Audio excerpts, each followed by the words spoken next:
Hello, hello. What is up?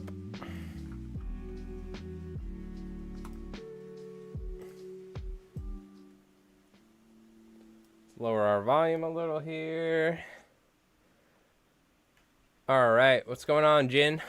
How's it going, man? Oh yeah, we're gonna bring back the Halloween classic for sure. We're gonna show the old skit and then the music for sure, and we might have a little special guest later from a prison down in Guadalajara, Mr. Mike Ross. Is gonna do a little fly tying later. All right, let me just adjust this. Hold on. All right. Get my camera set up.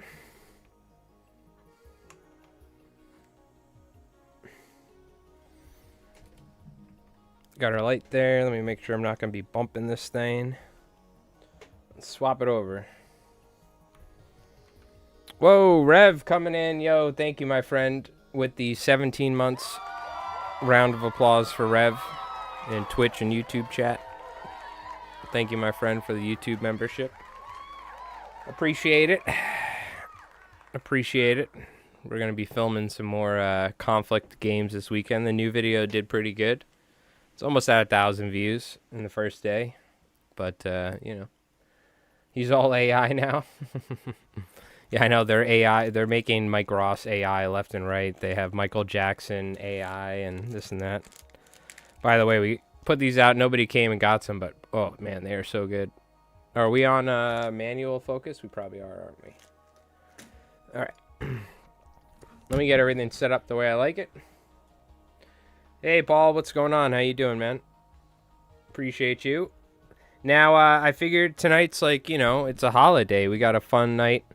Instead of tying whatever, this, that, you know, I'll let you guys kind of decide. I have some ideas.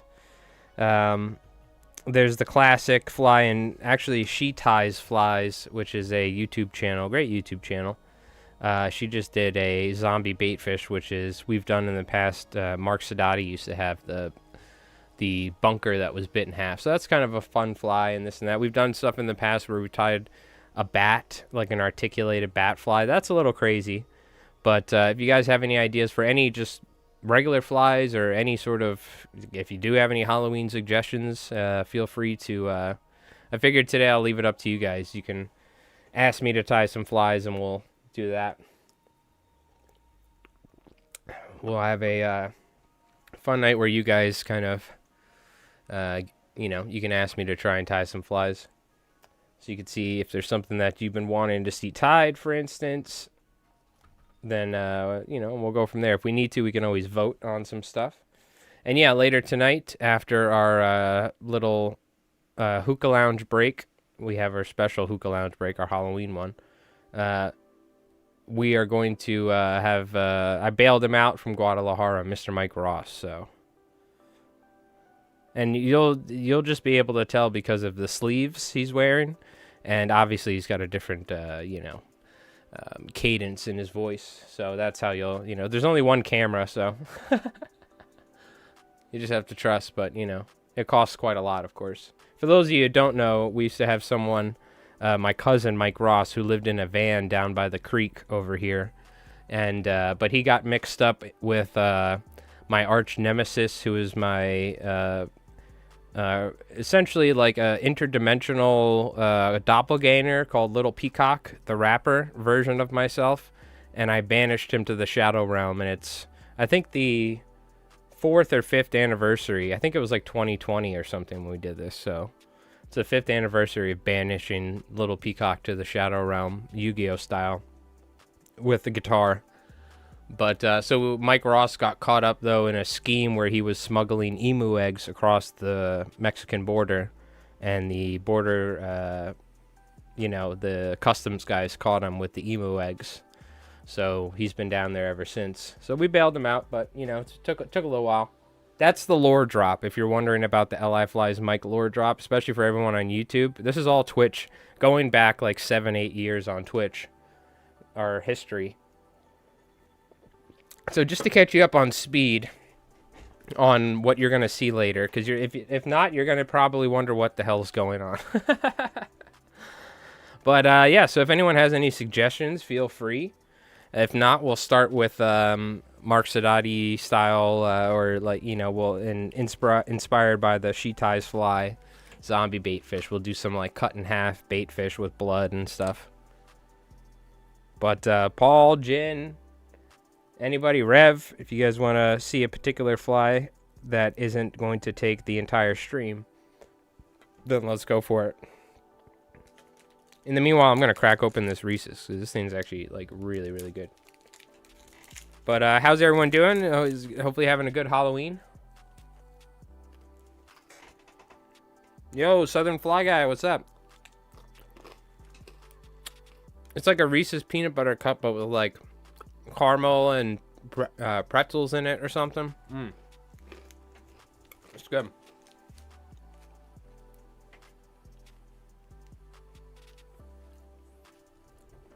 But I hope everyone's doing well.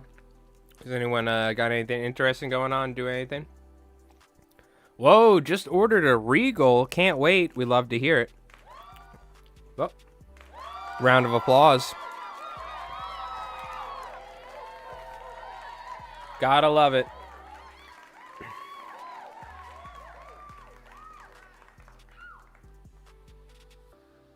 Come on. Ah, there we go.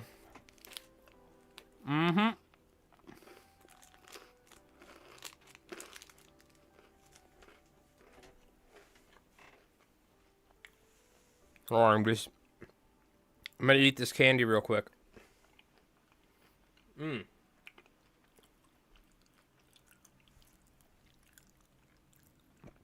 I love my Regal.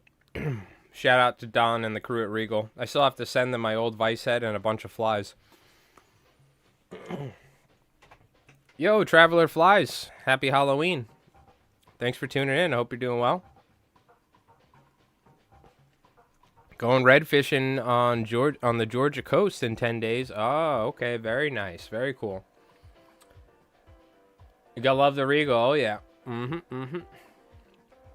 Not too many kids tonight. Yeah, I don't even know if I don't know what the deal is. I don't even know if there is a ton of kids that trick-or-treat. To be fair, our road's pretty dark over here, and it's technically like a private road, but it's just like a smaller road. There's not a lot of, we never got a lot of trick-or-treaters. So there's a good chance that I'm going to be eating all of these Reese's over the next week or two.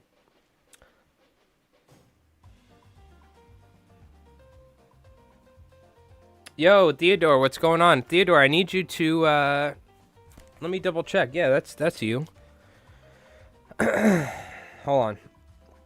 I'm just going to triple check that you're the winner of our last giveaway on YouTube, but I'm pretty certain you are. Let me go to the video. I responded. I need a shipping address. It was on the 10 Essential Albies and Bonito fly, the fly box one. We're giving away a Mickelson. And we picked a random comment last stream. Yeah. So I responded. It was this comment right here, by the way, on the Albie and Bonito fly box video. Oop. So just look at that later, and you'll see. You can either message me on Instagram, on our Discord, which there's a link to our Discord in this description of this live stream, or email me, which I have my email there. But what do you say? You got your stash of deer tails got infested with some kind of bugs. Disgusting. I'm thinking synthetics is the way to go. Plus, getting deer tails is getting pricey. Yeah, deer tails are getting pricey. A good alternative is Squimpish hair. You do need to tie it slightly different, but that's what I use as a nice alternative to bucktail. But there's other great alternatives, especially just other good synthetics. Yeah, you get certain, like, I actually have some beautiful, I have a couple of old Popovic flies, and one of them was a silicone candy, and it was in a glass case. But yeah, it's these little beetles or whatever. They eat wool cloth or clothes, mounted heads, stuff like that. So you find them, they're just, and I don't even know how they got into the case, but they destroyed my Bob Popovic silicone candy. It was a glass case with, and you know, like you put on a frame, you put on your wall. But yeah, you get them in bucktail and in feathers and stuff. It's not like super common, but you'll find like uh, dead ones and stuff in packages or something. What you can do if you have material, take it and wash it in with a non-scented dish soap and like room temperature water. So like put it in the sink, and you get like Dawn or some sort of dish soap, but non-scented, so it doesn't have like any soap smell. And then what you do is you wash your deer your deer tails, because I buy bucktails all the time where they're just greasy and stuff like that, so you can clean them, or they're just dirty in general. You know what I mean? But yeah, there's those. Is that what they are, Southern Fly Guy? Dermestid beetles. Is that what they're called? Do some research. Yeah. I don't know how you deal with that too, because like, to be honest with you, I have a giant bin of bucktail. I really don't have issues, but in random things like really old flies, or sometimes really old bags of material, you'll find it. But like, I have like fresh bucktail. I have a giant bin of bucktails over here. I don't find them or anything like that. And I think you might also scourge of taxidermists. Yeah, I don't know where they come from. They just kind of come from nowhere. I don't know if they're like in the material or so. Doc on Twitch says cedarwood, and also Doc, how you doing, dude? Cedarwood keeps them away, or should be able to buy some most hardware stores, like small circles with holes, and so they fit over over hangers or clothes. So that's a natural way. I've never heard cedarwood or cedar oil, but I have heard what Jin is saying, which is borax, or not borax, but like mothballs. So that's why you if you get like sometimes, unfortunately, when someone passes away, they'll have like you'll find like an estate sale with materials, or if you buy a collection of materials on eBay or something, it'll smell like mothballs. That's because people are using the mothballs to keep the like moths and insects away and stuff like that. Oh, they live in our soils, huh? They're just some natural bug you find around, huh? Interesting. But Jin is saying borax. That's interesting. I know you use borax to cure a bucktail. Mothballs are banned there. That makes sense. They probably like give us cancer or something. We use mothballs in cars and boats and things like that, specifically for mice. Like if you got an old car you don't want mice to get into or something, it's not going to be moving, you throw some mothballs in there. They make a product that'll kill them. Anyways, you can just wash your bucktails. I don't think it's that big of a deal, but I could see how it could freak you out or turn you off to it. Where is here? What do you mean? Doc is in Ireland. He's our resident Irish fly tire. Come on, what are you talking about? This is like... I bet you even some folks on YouTube know that Doc's from Ireland, and they don't even know who Doc is, because we just talk about it all the time. Sea bass catcher? Fly tire? Come on. Get with the news, Jen. Doc's like one of the only other people that's been watching like as long as you have. If not longer, actually, or I forget.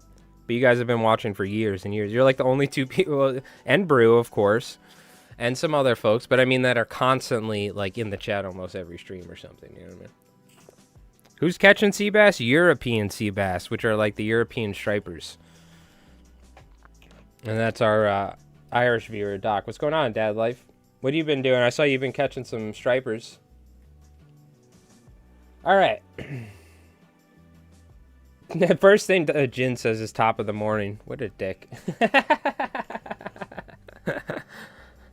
Well, at least he didn't say Lucky Charms or something, you know? Jesus. Did you really not know Doc was from Ireland? I'm actually surprised.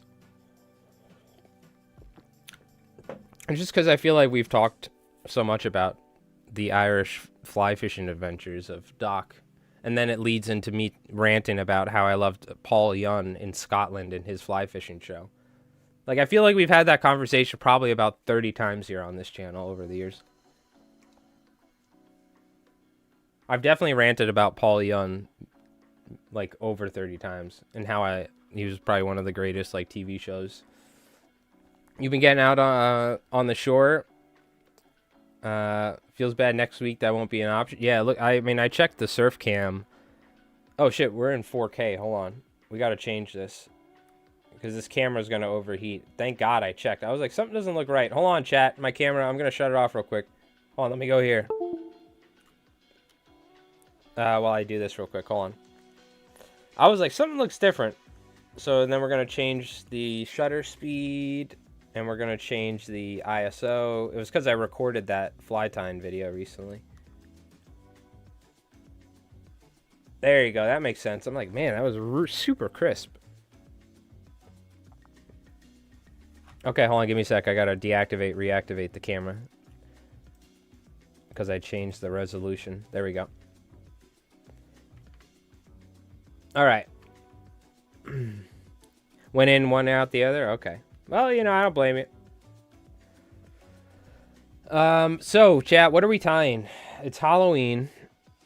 God forbid things look crispy. God forbid my only way of making content catches on fire. Okay? I'm not leaving it on 4K for like 3 hours.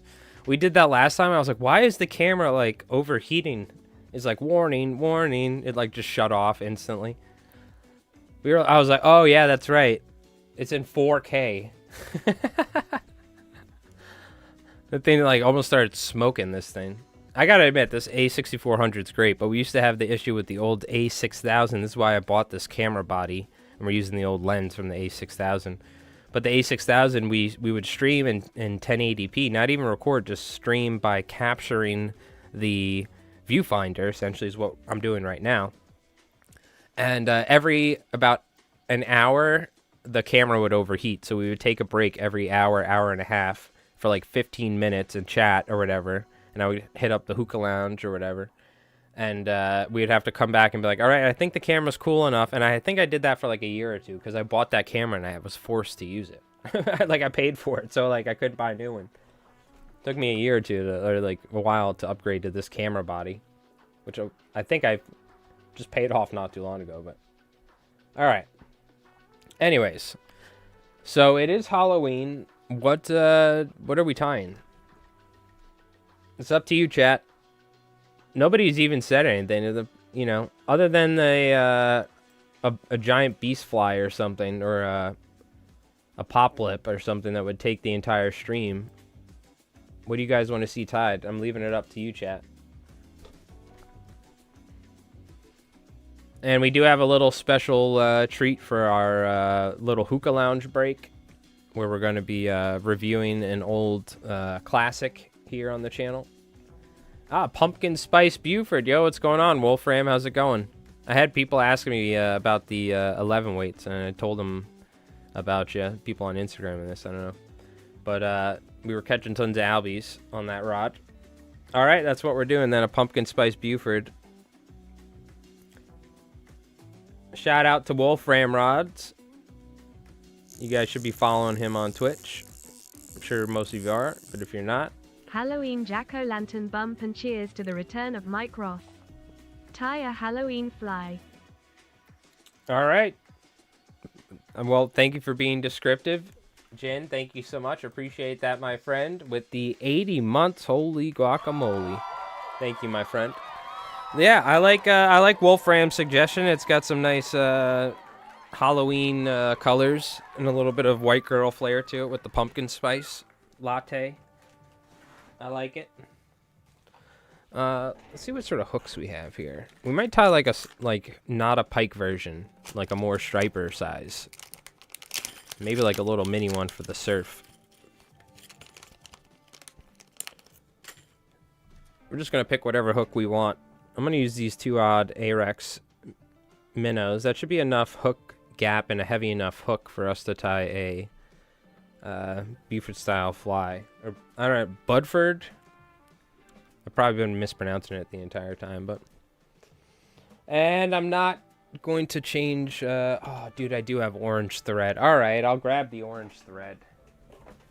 I was gonna say I'm gonna be lazy and not change it, but I literally have orange threads. So I mean, like, how are we not gonna use the orange thread? You gonna put some UGG fur on it? Yeah, of course. It's actually one of my preferred materials. Used Uggs. What is that, lamb or something? Isn't that sheep wool or something?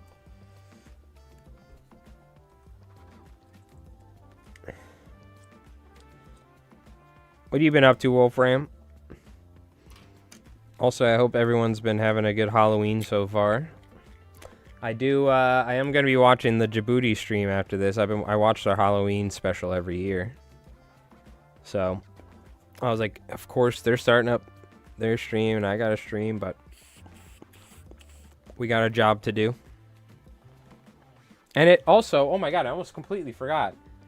By the way, fake sheep, yeah, but it is like a wool. And I already set up my Elgato. You like that? So I didn't have to unplug it and plug it back in. We have our Friday Fly giveaway marble races on Twitch. Unfortunately, these giveaways are just on Twitch because there is no third-party integration into YouTube. But we do have a video that we're coming out with probably later this. It's probably going to be coming out on Sunday on the YouTube channel. On our YouTube channel, and that'll be our giveaway video. So, but we do have our marble race opened, and this map is called the Devil's Gauntlet or Devil's Chaos. So I'm gonna leave that open, but that's for you folks on Twitch! !Play. I wish I could have you folks on YouTube here. Unfortunately, this just is has Twitch integration, but we do our giveaway on YouTube every month. So, which, speaking of which, Theodore, I need you to send me a shipping address. So. If you want the fly, that is.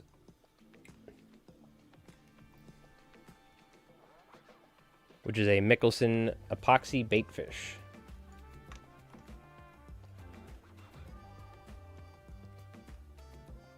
Let's get this looking nice and neat. Lock the camera down so it's not moving too much. I'm going to be going upside down a lot, so let's just get it set up. I'm making a little bit of a mess, but it's not bad. A little deer here. Yeah, we'll make it like that big or something, I'm thinking. Now, again, I'm not even really good at these, so, but we're just going to have fun and spin a little. Now, unfortunately, I don't think I have orange. Oh, dude, do I even have like black and all that? Let's see. We'll use whatever colors we got. Oh, we got some like darker. That'll work. I should have some black. There should be a little, at least. I know we were filming all sorts of stuff. I've realized I've slowly been dwindling, actually, out of like a lot of material that I normally would never use, because we've been doing a ton of like fly tying videos and stuff. So every once in a while, I'm like, oh, are we actually out of this random color that I never use? I'm like, yeah. Oh yeah, okay. I don't know if I have black, actually. You know what we'll do? We're going to use the black from the backside of a bucktail. It's like perfectly fine, too. There's nothing wrong with that. Sometimes not as buoyant, but it also isn't as dense at times, so.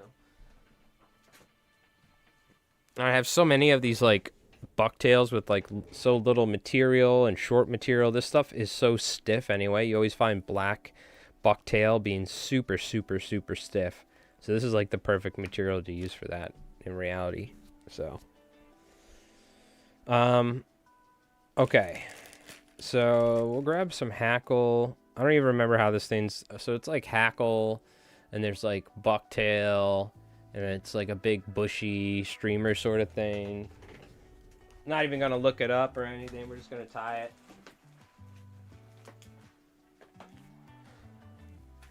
We like to freestyle around here, you know what I mean? That's the beautiful thing about saltwater fly tying, or this sort of fly tying, is you don't gotta follow the rules all the time. You can kind of do what you like. I think we're gonna probably add a little grizzly in here. I think some grizzly, maybe a little bit of that brown. We're gonna go with like a fall time colors, you know, to kind of represent that sort of pumpkin spice, pumpkin-y flavor, if you will. Also, I know not a lot of people are gamers here, but I've been jamming out on that new Arc Raiders and slaying it up, so I've been having fun with it. But we don't stream video games around here. We're fly tying channel and a tabletop wargaming second channel around here. Been there, done that. No video games. Oh, see, look, I didn't even see AC Fishing was in here, though. He asked about it, too. I actually did end up getting it, and it's been fun. But, I know you're going to be traversing the world fishing, so I don't even know if you want to buy it, but... How's it going, AC? What's going on, dude? So, we are just going to tie this in a, using some hackle, some marabou, and some bucktail. Think of like a kind of bushier, like almost sort of musky fly. Is really actually the exact sort of description of this fly, but... Okay, sounds good. I'm hopping on after the stream, to be honest with you, probably. But, yeah, I'll be playing this weekend or something, I'm sure, at some point. I got all sorts of stuff to do, but nothing like a fresh game coming out that feels good. Play it while the getting's good. Alright, so we're going to use some of this orange bucktail. Also, speaking of which, we're going to be tying... I need you folks to help me out as well. I'm going to be making a post on YouTube. And then I want you folks, you can always post on Discord and stuff, but so Doc, Jin, I know a lot of you folks are experienced or Southern Fly Guy. AC Fishing is going to be traveling to like the Bahamas and stuff and all over, and he wants some like bonefish and tarpon and maybe like a couple little permit flies. So if you guys have any good recommendations for your favorite bonefish flies that you've used over the years, you've had the most success with, stuff like that, because we're just going to tie a bunch of random flies in different sizes and colors. We'll keep some continuity going, but it'll be cool to mix it up so that way he's got a variety of stuff. And nothing extremely complicated. Okay? I don't want to have to like... Okay, well, we got to make our own dubbing brushes, and then there's 15 articulated sections. No. We're talking like either like Crazy Charlie sort of stuff, like gotcha, but, you know, there's many different variations, and there's favorites, you know, so I'm sure there's, what do you call it? We'll get a lot of feedback, especially on YouTube when I make a post or something, because I'm sure a lot of folks here have done a good amount of bone fishing in the past. I've went to Aruba once for a holiday and brought my fly rod and casted off some rocks in the beach. But there were bonefish there, but that was the extent of my bone fishing, so not much. I saw a pufferfish. That was it. Let me also zoom out a little here. All right. Yo, Brew, what's going on, man? Oh, yeah. You know, Arc Raiders is good. It's, the solo is really fun. You just gotta use your mic and say, hey, are you cool? And if no, and then you just start fighting, you know what I mean? But, I've been playing with some of my, gaming buddies that I've always played with. Frosty, who you know, and then my buddy James. But yesterday, we were running around and we were just taking everyone out. It was fun, but I'm sure at some point people get geared and learn the game. But solo is a lot of fun, and if you you could definitely play it solo and either team up with people, because you just get matched with other solos. But you can just run around and be like, "Yo, you cool?" And if they're no, and then I was literally like chasing some dude around. I was like, "Where are you hiding?" I was like whispering into the mic, like scaling my way up this building and like dropping down as he was running, and I'm like, "You can't hide from me, boy." I was like chasing him around. So the VoIP's a lot of fun, and it's not you don't have to take it too serious. Like if you die, it's not a big deal. Like Tarkov, I lost everything. So it's a good time. I haven't played any shooter style games in so long, you know, and I just picked it up and I was like, oh yeah, this is not like complicated or like hard at all. We get wrecked sometimes, but you know, that's the way she goes. I will say though, and I don't even know if we're tying a Buford, to be honest with you right now. I'm just going to tie like hackle marabou, or we're going to tie hackle, then bucktail collars, then we're going to tie marabou, and then for the transition, and then we're going to do a big round deer hair head, almost like a popper. It's kind of like what we're doing. Arc Raiders, Tarkov for people with a 9 to 5. Yep, exactly. I used to play Tarkov when I was like 10 years ago or whatever. I don't even know. Like, whatever, like, maybe not 10 years ago, but when I was younger and I had the patience to play that game all day. But though Mike Ross might make an appearance, but I guess he's off exploring in his van somewhere. He may make an appearance later tonight. Yeah, if you stick around for the second half of the stream, you know, if you remember. I know it's been a while, Brew, but he may. I did say at the start of the stream I bailed him out, but where he goes and what he does, I don't know. But we did get him for one night here, so. And you'll be able to tell because look at the sleeves I'm wearing now. This is a sweater, right? And I don't have crazy hair. You can't see it, but you know, I'll tell him to make sure, like, to reach over and grab some material so you could tell it's him, you know. And obviously his demeanor and voice and cadence and energy, but you know. I've got a bunch of bonefish and tarpon flies posted on my Instagram. Okay. Well, I'm just saying, if you got a couple that are notable, post them in the Discord. You know what I mean? Not just any old bone. Like, tell me the ones that you're like, I want the, like, creme de la creme, your guys' favorite bonefish fly or something. And then I'll tie AC Fishing a bunch of, like, you know, primos. Of course, you know, gotchas, this, that. There's, like, little shrimps. Essentially glorified gotchas with, you know, like eyes and, you know, little this, that, little orange tufts, whatever, yada, yada, yada. You get the routine. It's, in reality, dude, it's like, you know. I just really, more so, I was talking to Jeff, too, it's like a lot of matching the bottom color is pretty important. So you just want a variety of colors and stuff. Some that are eelgrass colored, some that are sand, some that are, you know, more like rocky bottom, some that are like, you know, darker sand, lighter sand. 8K? Oh, man, I thank God. I don't think I have 8K hours, but I definitely, it's one of my most played games. It's definitely like a couple thousand hours or something. But I'm sure a lot of that was spent in the stash anyway, or waiting to get in raid for 15 minutes. Yeah. You know what I mean? Or sitting in the menu on launch day on a wipe for every wipe in a row with it not working. I stopped essentially playing that game a year or two ago. I just was like, I'm done with it, but... Played a little of this wipe, but I just, yeah, I can't. So, I say we just take... There's a couple different ways you could do this. Do we want to palmer it? I mean, palmering it's like the cool way of doing it. The problem is, if I'm going to go fish this in the surf, it's probably going to break unless we wrap wire over the marabou, so we're just going to tie it on. Oh, we're going to wait to do the marabou. Let's do a bucktail transition here. Yeah. For sure. Because we don't have the length in the... also, I think I'm going to add some grizzly. Big chonky grizzly hackle here. Let me take a look.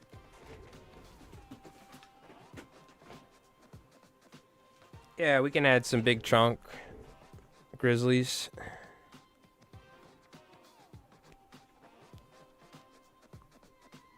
Why not? Let's just have fun with it. Again, I'm probably not even tying the Buford or Buford, whatever it's called, but we're gonna make a mess with deer hair. That's the most important part. Never bonefish, but from what I see and read, it's mainly shrimp and crab patterns. Yeah. I just know you do a bunch of fly tying, so I figured maybe you've done some. I've tied a bunch of different bonefish flies in the past. I've had different customers that have had me tie them. So I've tied a ton of different ones, but I'm always just interested in learning what everyone else uses and stuff like that.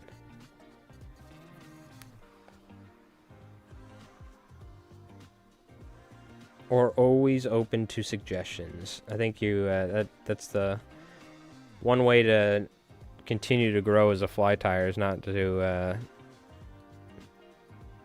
you got to be able to listen to other people or take advice sometimes. Because you're always just gonna... It's like a golf swing is what I always try to tell people with fly tying. Even though I don't golf, but I always hear that with a golf swing. You're like constantly refining your golf swing for the rest of your life. It's kind of like that with fly tying. You could just continually work on getting better and better and better.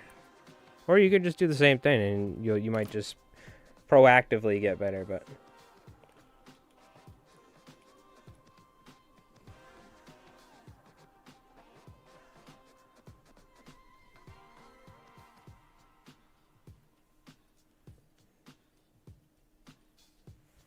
I don't really have... Oh, this stuff's somewhat lawn. I guess we can use some of that. We'll do that and then put some orange over it. The tarpon snakes, yeah. I have probably more experience tying tarpon flies. I've tied tarpon flies for guides. I've tied for private people. I've tied for some shops and stuff like that, so... With bonefish, I have less experience, but again, it's not... I'd say that stuff, it's all like... They're all... You know what I mean? Like, they're all either, like, based off of, like, a freaking merkin, or they're based off of, like, a Crazy Charlie or, like, a Clouser Minnow style fly. That's the thing. It's like they're all just slight variations, and some of them are slightly different. We're adding bits of more material or doing things... And there are then much more complicated, like you can get into shrimp flies with like articulated arms or this or that, or stuff that's covered in hot glue and stuff, you know what I mean? Probably one of the best resources is I have a book that's full of bonefish flies. It's Innovative Saltwater Flies by Bob Verka. We've looked at it on the channel here. And that book is just full of some of the coolest looking bonefish flies you'll ever see. And that was like flies from the 90s and early 2000s. So... Because I feel like with bonefish flies, it's still like that sort of style of fly tying is still the prevalent, you know. You could say in other fly tying sections or what other areas of the fly tying world with different species or different types of flies, it's like changed a lot more, I would say. Like even saltwater fly tying, like for striped bass, has changed somewhat from the 90s when it was mostly just like deceivers and clousers and this and that, to now we have these like massive flies that people are tying, and it's definitely evolved over the past 20 years from where it was drastically. But bonefish flies I feel like are like still pretty, they're not that different than they were in the 90s. Like if you look at some of the best bonefish fly tires and stuff, I don't think you're gonna see anything that's like, oh my god, when you look at them today, where they're like that much different from the past. When nowadays you look at saltwater flies from now compared to like the 80s and stuff, man, there's a lot of like, there's a huge gap in change in what happened with fly tying. It's like we had like the boom or renaissance of saltwater fly tying, and freshwater as well, with flies like these, you know, like the musky flies and the streamer tying and stuff. We've had a lot of innovation and a lot of just different patterns and techniques and materials developed. Now, I could be wrong. I'm not a bonefish expert, so maybe there is someone that is, and they're like, man, this guy doesn't even know about the fuzzy fuzzy nuzzler fly or something. But yeah, I like this sort of, it's almost like a magenta brown, this color. Also, if you haven't, !play on Twitch, hop on the marble race. We'll let's see, we'll roll a dice. We'll say evens is the follower marble race, and odds is the sub one. We got odds, so we got sub race first and follower one after.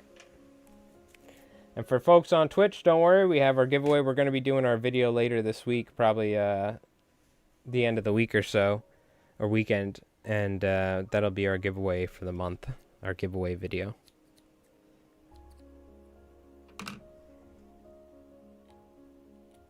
The marble race is just a tradition here. We've been doing it for so long now. It's like It's a, what do you call it? It's a age-old honored tradition here on the channel, the marble racing and the waxing of the marbles. The waxening.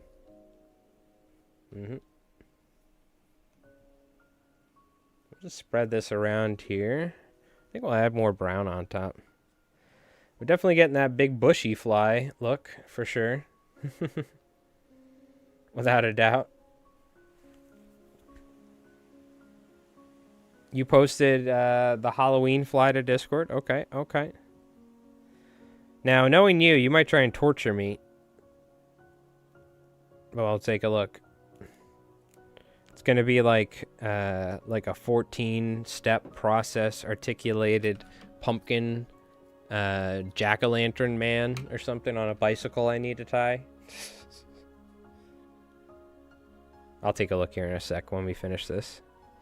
Before we take our hookah lounge break or something. We'll take a look at the Discord, see what people have been tying. So if you folks want to post any flies, we'll take a look.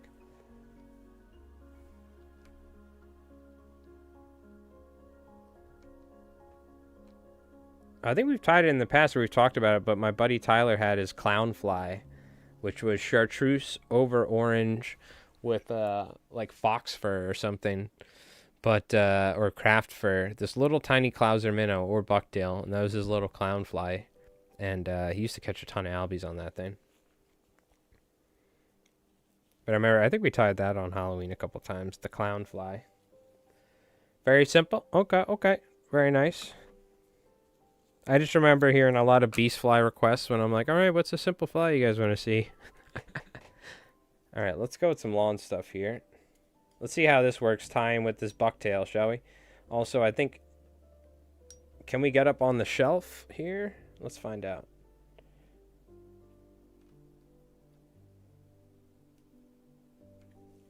That kind of worked. We're just going to add a little on top.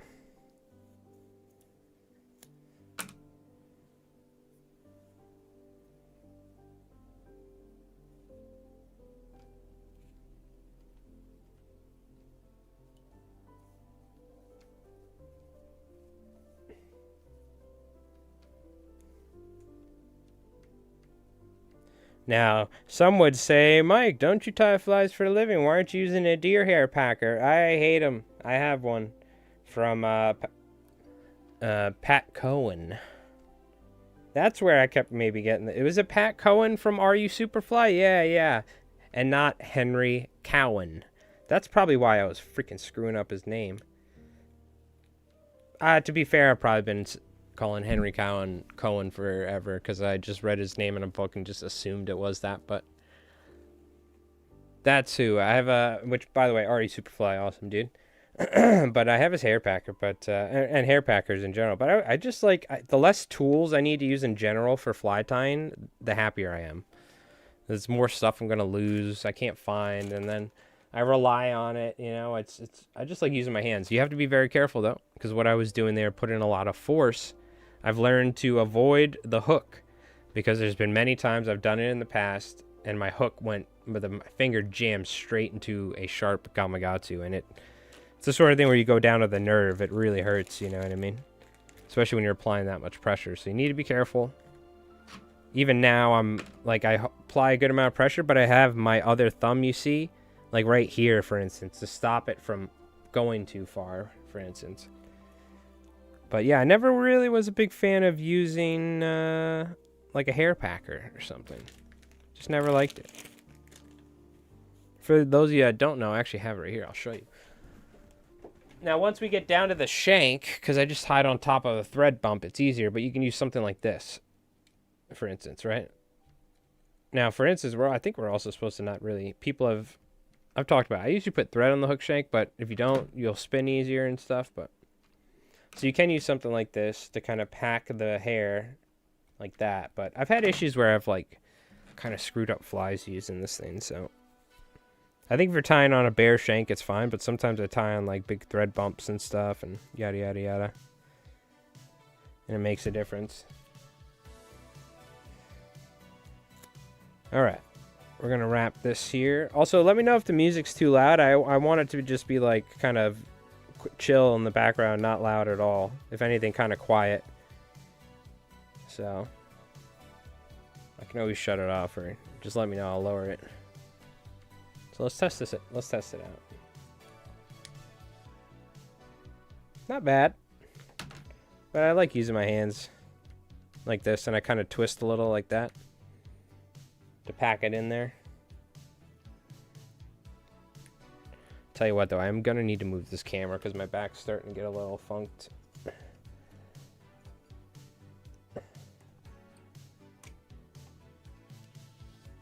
Just so it's out of the way. Just need to be able to get closer to this fly is all.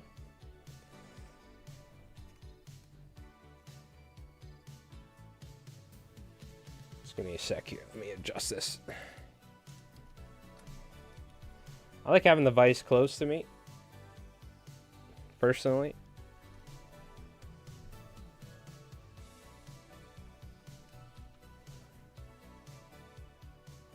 Okay, and now we'll just go back and forth between the black and the orange. It's fine. Okay. Yeah, I want it to be quiet, if anything. So I don't know, people listen to music in the background or do stuff. I don't want it to be loud. It's hard for me to gauge because I'm using an actual mixer, an analog Yamaha mixer, so it's hard for me to gauge at times how loud it is for you guys compared to how loud it is for me through my headphones going into the mixer. Probably could just use something like a Elgato nowadays, as we don't play guitar really live on stream. Damn you! So that hair wasn't really stiff at all, huh? Exclamation mark tink. So what we do after you break thread like that, tying deer hair, you just got to throw a couple whip finishes to be safe. You could always do super glue or something as well. Yeah, so I cut the hair. It just wasn't really that stiff. Here we go. I got to go on like the outside edge. This stuff's stiffer than the middle. This middle section's not that stiff.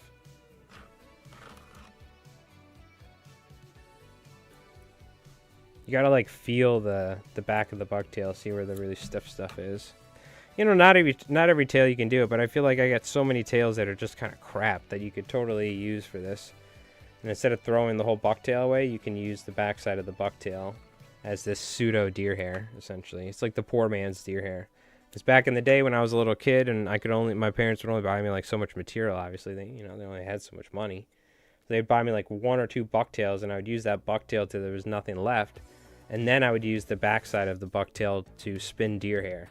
So I would like get every single ounce of material off that bucktail that I could, because I only had so much material, so I just wanted to use anything I could to tie flies. If I found feathers outside, I was using blue jay feathers and stuff, and all sorts of feathers you'd find on the ground.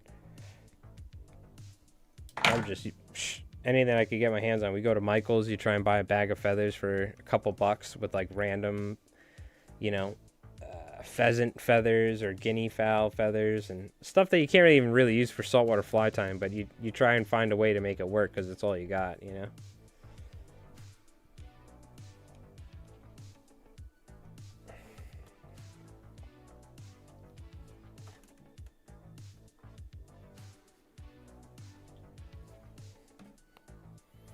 And we'll go with some orange here.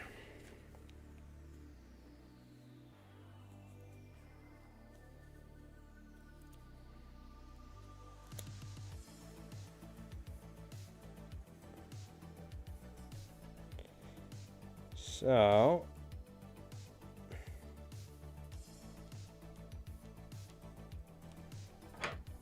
let's try this. I'm trying the tool out. It's a little awkward though, you know what I mean? Definitely is a little awkward for me. See, I just feel like I'm better with my fingers.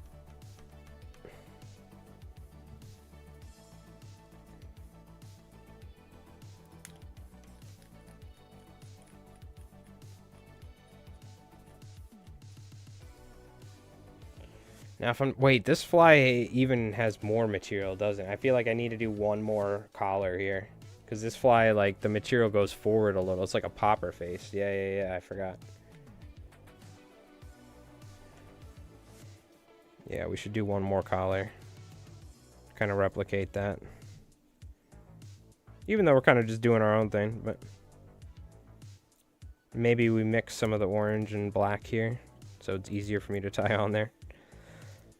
Because the actual deer hair is much stiffer. As you see, it's easier to wrap and stuff. Again, not every bucktail will work for this, but you'll see it'll get the job done. It won't float as well, but it'll still float for sure. Let's see if we can get away with this, or this honestly might be too much. Even I wanted to try it, I'm still like, I think that might be a little too much hair for me to actually fit on there in this front section.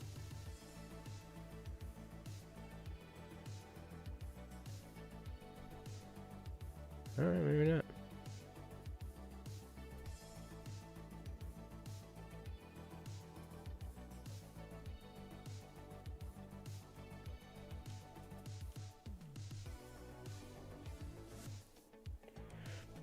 Let's pack this sucker. Come on now.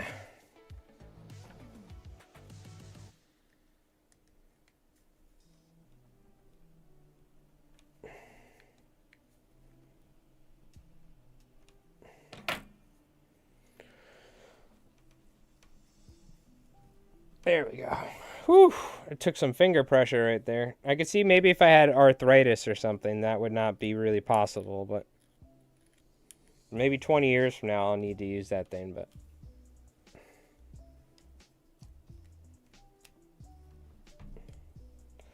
alright, you guys ready to make a mess? Woohoo!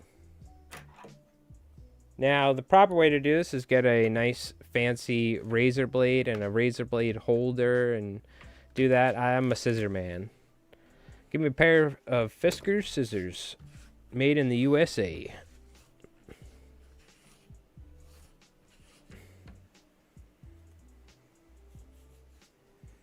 Man, imagine we get offered like a primo Italian fly tying scissor sponsorship. They want to pay me in Lamborghinis. I don't think morally I could do it, knowing that Fiskars are the superior scissor to every scissor in the world. Just so good for like $10. You can't beat it. Thousands and thousands and thousands and thousands and thousands and thousands of flies on these suckers. And I've heard the meta is sharpening them. I'm just like proper American consumerism throwing this thing away. Apparently I should be whipping out the whetstone or something. You can bring this sucker back up to tip-top shape. Because there are times where it's cutting so good, and then I have to cut some, like... This is why I usually have two pairs. One for wire brushes and things like that, or where I think I'm going to be hitting a hook eye. But they're so durable. They don't get screwed up, you know? God, they're so good. One of these days, we're going to get sponsored by a non-fly tying company, and it'll be Fiskars. They're just going to send me pallets of these orange scissors. And that's all I ask. Just send me a pallet so I never need to buy any ever again. I'll be set for life. My favorite scissors of all time. Okay. Now this is a size 2 odd hook.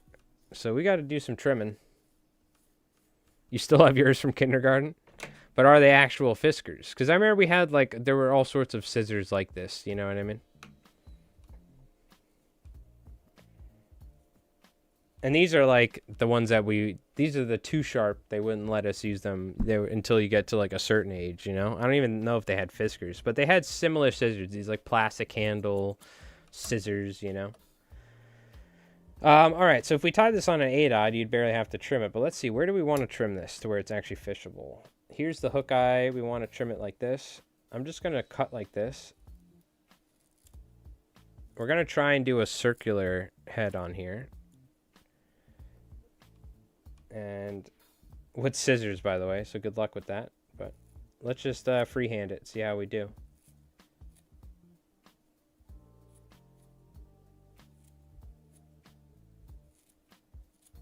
I actually have the razor blade holder and stuff, but I don't have any of the razor blades. These special, really thin razor blades.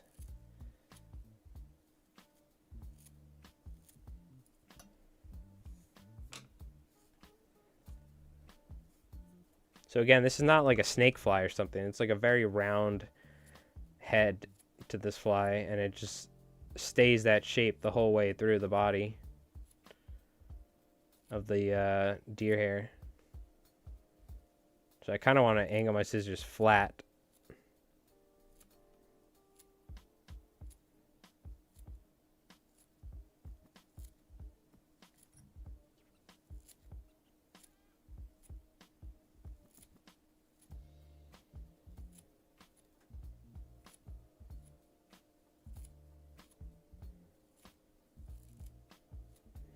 Let's take a look here before I destroy the damn thing. This is kind of where I want it. A little bit shorter, though, I think. That's still too long. Yeah.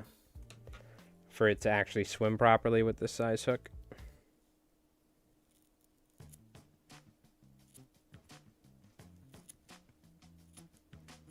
So, we just kind of work it like this.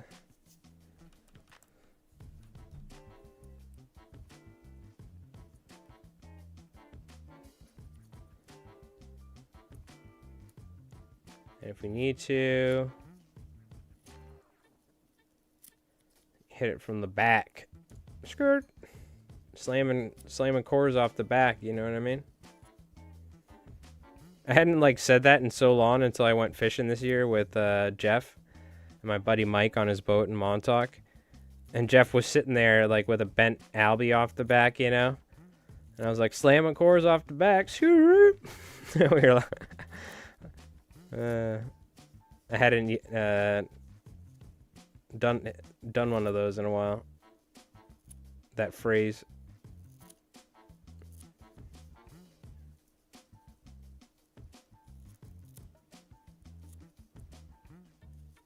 So you want this nice big blocky head to it, as you can see. Gotta clean them after trimming that plant. There you go. Now you leave them coated, and those become the dedicated scissors for trimming. Easy. And then they form a layer of hash all over them. And you scrape it off. Put that in your pipe and smoke it. You know what I mean?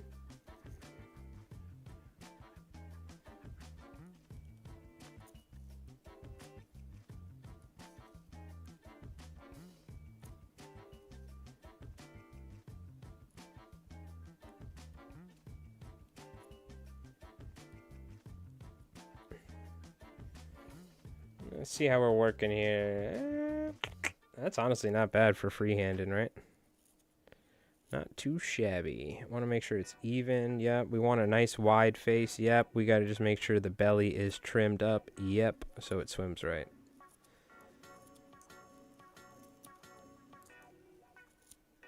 We want way more material on top so it helps naturally track. Because this, believe it or not, even though this is a nice heavy 2-aught Ahrex, for a 2-rod, these hooks are chunky. They're heavy. But deer hair is a very buoyant material. Extremely buoyant. And the reason why is buoyant, because it's hollow. Essentially. It's also why when you cut it, it goes flying everywhere. It's hollow on the inside of these little cores.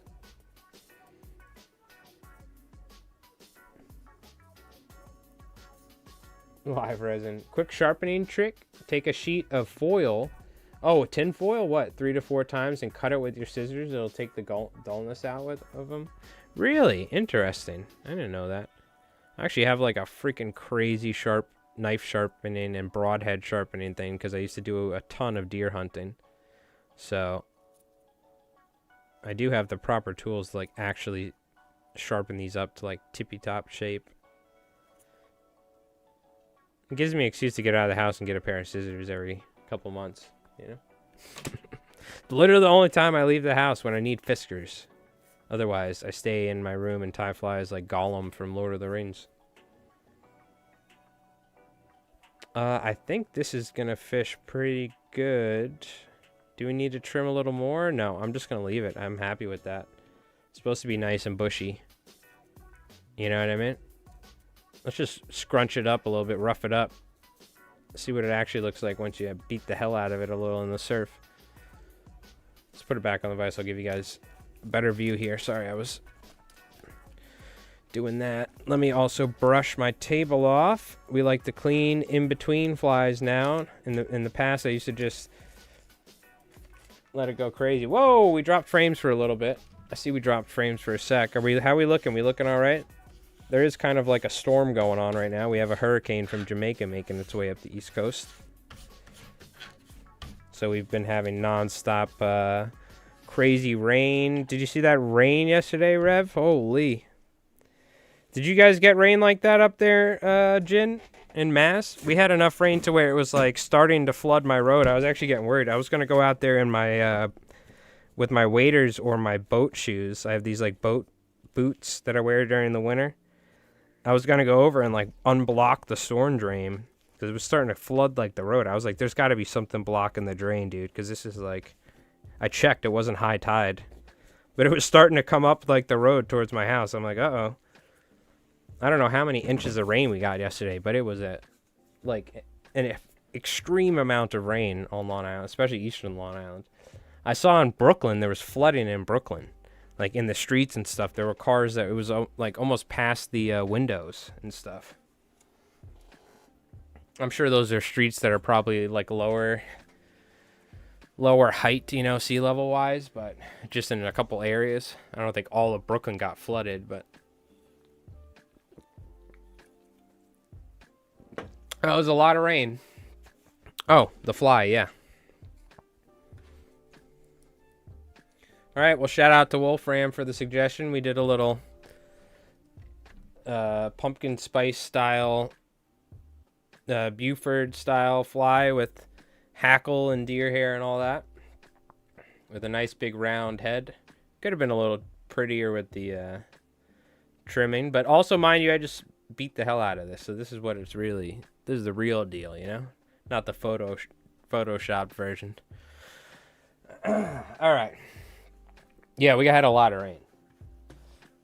I saw on Instagram, there's some clips, and it's not Sora AI. You got to be careful nowadays because everything's Sora AI on Instagram. If you see like a video of a baby being grabbed by an eagle in like Minnesota and it flying away, and then like the dog comes out and like throws a football out of its mouth and hits the eagle and the baby lands, and like you see the craziest videos with like black bears and like stuff like that. That's Sora AI, and it's like, I'm not even joking. If I didn't see that little Sora thing or some of them, like, I would be like, that is 100%. That could be real. Some of them are pretty realistic. But you got to be careful, dude. There's so much AI now. But it's the Sora AI. You got to look for the little Sora tag moving around the screen. But I've already had people like, dude, I saw this thing where it's like, this bear came and attacked this baby, and then the raccoon came and saved it. I'm like, dude, that's AI. You know that, right? They're like, what? Really? If you read the comments, like luckily so many people know it's AI, and they're like, this is AI. But there's, you know, probably all of chats, like all of our grandmothers or like, you know, aunts are in there like, oh my God, thank God that raccoon saved that baby. You know? Like wild. I don't even know why we started talking about it. I mentioned Instagram, and it's just Instagram's full of Sora AI now. It's crazy. All right, let's take a look at the Discord. Ah, the Halloween fly, 100% by, how do I say this? Nauset? It's got to be like a Massachusetts area, right? Nauset or something. Nauset Dogs Halloween fly. Hell yeah, we could tie this. I don't know what we're going to use materials-wise. We'll have to look. Yellow, black, orange. Little black head on there. Looks like Steve Farrar or something. I just don't know if I have orange. The AI Ross paintings. Yeah. Yeah.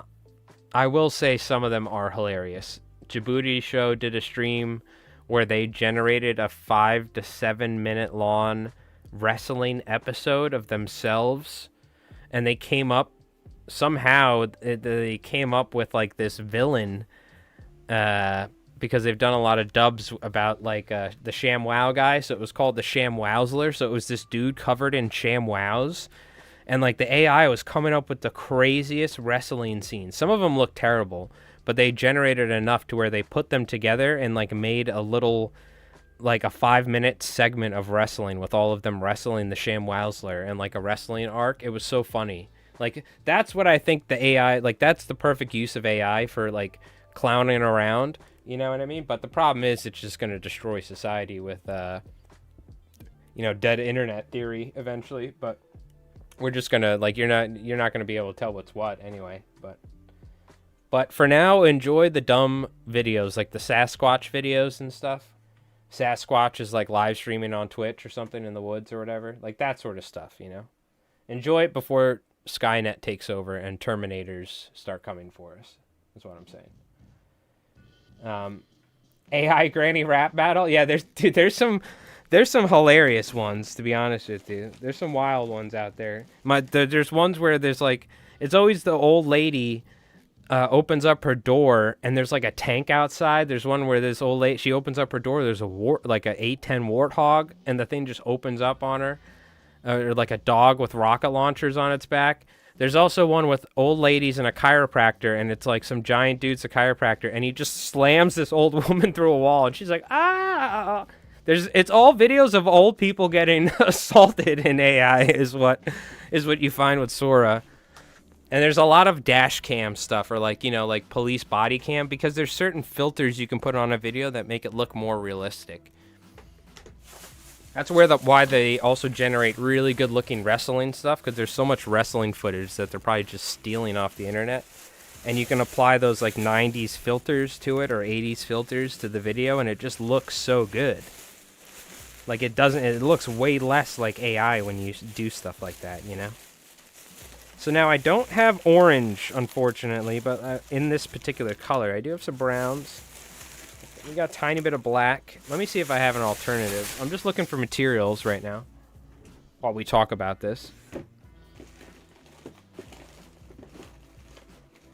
Yeah, we could probably use some of this big fly fiber stuff.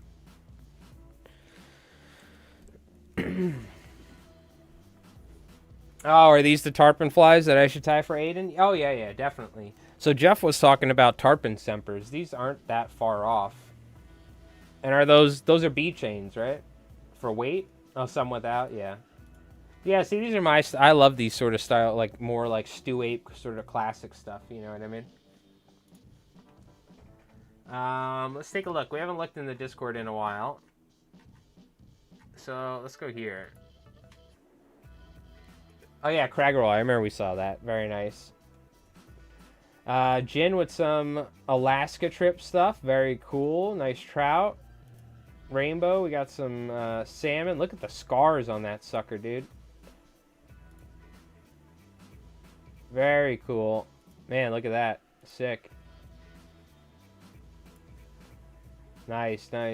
That's a good shot right there. Hell yeah. Oh yeah, we looked at this back in September. Damn, okay. So this was the beginning of the month. I went out with my buddy Mike in his boat in Montauk. We have 2 videos of us Montauk striper fishing. Yeah, I saw him, Jin. So are those have dumbbell eye? I mean, the bee chain eyes on that first one, or are they like mono eyes? I saw the pike on what do you call it on Instagram, Brew. I remember, I saw it. So this is a nice trough we had recently. If you check it out. Look at that trough right here. This is what we're waiting for. It was here for a day and then it disappeared. But some dude, I came here, he was standing here or something like fishing with a spinning rod throwing over. So you see, this is a sandbar right here and this is a sandbar right here. So there's deeper water in between. So I walked through onto this sandbar and casted. This is what we're looking for. This is going to be in November. Bee chain. Okay. You can kind of see. And this is where it's flowing out. So at high tide, this will be completely covered and the waves will be breaking. And the waves break over this bar and striped bass, any bait or crabs get washed out like whoosh, right into these troughs. So you can see this is where the water kind of rips around here. And it was ripping right here. You know what I mean? Is this still live? Yeah. What's going on, Anastasia? How you doing? Make sure you refresh every once in a while. Because I know at times with YouTube I have to refresh. This is just a little better view. This is the outer bar. This is the deeper water, and then there's another sandbar right here. So I've been trying to take as much footage and photos of stuff like this for our upcoming videos and stuff. Yeah, I saw him. Nice, Jin. So bead chain, very cool. Yep, and these are, I like it. Definitely ties some stuff like that. Bamboozled with a little dungeon flies. Good old sex dungeons, by the way. You gotta love it. Also, Haze, beautiful looking fly box. I said it looks like a nightclub in there. Look at that UV material. That's a cool photo. So, Doc, I tied him. This one's in my car. I fished it. It's beautiful. Except, what do you call it? I don't have titanium wire. And I went out with Henry Cowan's friend, actually, Zeke. We went out, was it the day after the stream or something like that or something? Yeah, I think Sunday or something, whatever. I don't remember. But so this is the weighted Gamakatsu hook. Then I have an articulated shank here, but this shank wasn't the best option because it's not flat, but it is a giant thick shank, so it did work. But I didn't have titanium wire, so I had to use 60-pound stainless steel wire. I gave this one to Zeke, but I gotta say, casting this from the boat, I was casting it like 80 feet. Like, you can cast these with 1/16 of an ounce, no problem. It wasn't doing anything crazy other than just sinking straight down after I paused. It wasn't doing the darting side to side, so the weight's not far enough back for that. But it tracked perfectly every time. It casted like it was super easy, and it fishes super well. Like, it looked like a big bunker. So I went with SF Blend. This is SF Blend. Really long, too. I just pulled it out of the package and V-tied it. And then we got bucktail. So I kind of like went through his video and looked, and he was just kind of making it up as he goes. He was like, oh, I tied this differently last time. So I kind of did bucktail underneath the SF, and then I did some bucktail above the SF. And this is all bucktail on the belly, and this and that. But they fish really good, and they look sick. So we didn't catch anything that day. We ended up traveling all over. It was blowing and stuff. But I think this fly off the boat or even from shore is great. And that's with 1/16 of an ounce Gamakatsu hooks. So these are the hooks right here, and then there's a shank. This is the shank section right here. So only like a little bit of the hackle and the longest pieces of SF are tied on the hook, and then you tie the rest on the shank, really. But yeah, very cool. We're going to tie some eventually. So this is it right here. Paul Monahan's much nicer looking fly than ours. And yeah, we got, of course, this is what I do when I'm off stream, is make money trying to pay my bills with flies. Luckily, we've sold a good amount of flies. We had a good amount of fly tying this year, thankfully. But you know, we've done pretty good. I'm wrapping up. It's on my bed, but I have a bunch of the big sand eels that we did the most recent video. I got a big order of those I'm finishing up. So these look sick, by the way. Bamboozle is always tying bangers, though. This guy always ties sick flies. Very cool. Is the past tense casted, or cast? I always say I cast the fish. Yeah, it's probably not casted. It's probably I cast, right? Or no, that... Let me Google it. Good question. Am I saying casted? And that's not even a word?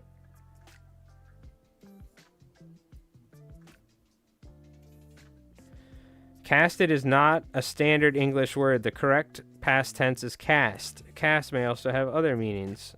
Yeah, cast is the right word. Casted is not correct grammar.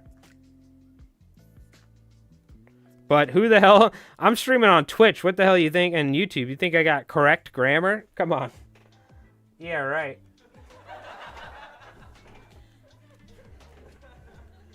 Yeah, it's just cast. He cast his line. Cast is the present. Yep. Mm-hmm. That's right. That's right. Okay. How long we been streaming? Hour and a half. All right. Let's do our marble race. So, first marble in the pit's gonna win some flies. We got Doc, Jin, and that's that. And this is our this is our subscriber race, which is the paid supporters on Twitch. And then we have our follower one after that. For all you folks on YouTube, we'll be doing a giveaway via our last video of the month. All right, which will be probably coming out on Sunday. I haven't even filmed it yet, but I'm sure we'll what do you call it? We'll film some sort of maybe black-orange sort of fly or something. I don't know. Or we'll just tie something. Who knows? It'll either be coming out Sunday or Monday, but... Hey, there you go. Get in there, Brute. And what we're going to do is after this, we'll revisit the past. So what I was going to do is I was going to put on the wig, and then I realized you guys can't even see me, so I'd have to, like, awkwardly change and, like, or change the camera, change scenes, and then adjust the camera, set it up, and then say, hey, look at me, haha, look at me, and then, you know what I mean? It's kind of awkward, because I just don't have my other webcam set up, because I, like, switched my whole desk around, so it doesn't even reach at the moment, but... So we're actually going to watch our old, this was from 2020 or 2021. This is like my magnum opus, the greatest thing I've ever done in my streaming career and content creation, probably. Hopefully one day I get a video, fly time video, gets 100,000 views. Hopefully I make some videos, fly time videos that get 1 million views one day. But... this is what I truly consider to be my magnum opus, my greatest creation of all time, perhaps till I die. Some may argue, you know, maybe one day there'll be like a fly or something, or like oh, he, you know, through, you know, teaching people fly tying or whatever. But the real ones will know that this video is probably the greatest thing I will have ever created in my life. And it could have been better. This is not a very high standard, but I don't, as you could tell from my grammar, I don't have very high standards here, so. All right. That being said, it's a Halloween tradition, yeah. What's going on? Exactly, Mr. Canebane. Yeah. All right. Everyone on Twitch, !play, hop on in there. Even though this is just for subs, warm up. We have our follower marble race next, so get your marble jitters out of the way for the next one. Because what we're going to do is we'll open up the next marble race after this, and then we'll just leave it open till the end of the stream. So, and again, apologies to everyone on YouTube. Unfortunately, this isn't integrated, and even if it was, Twitch would ban me technically for running a giveaway on YouTube while I'm streaming on Twitch. But that's why we do our giveaways on the videos, so.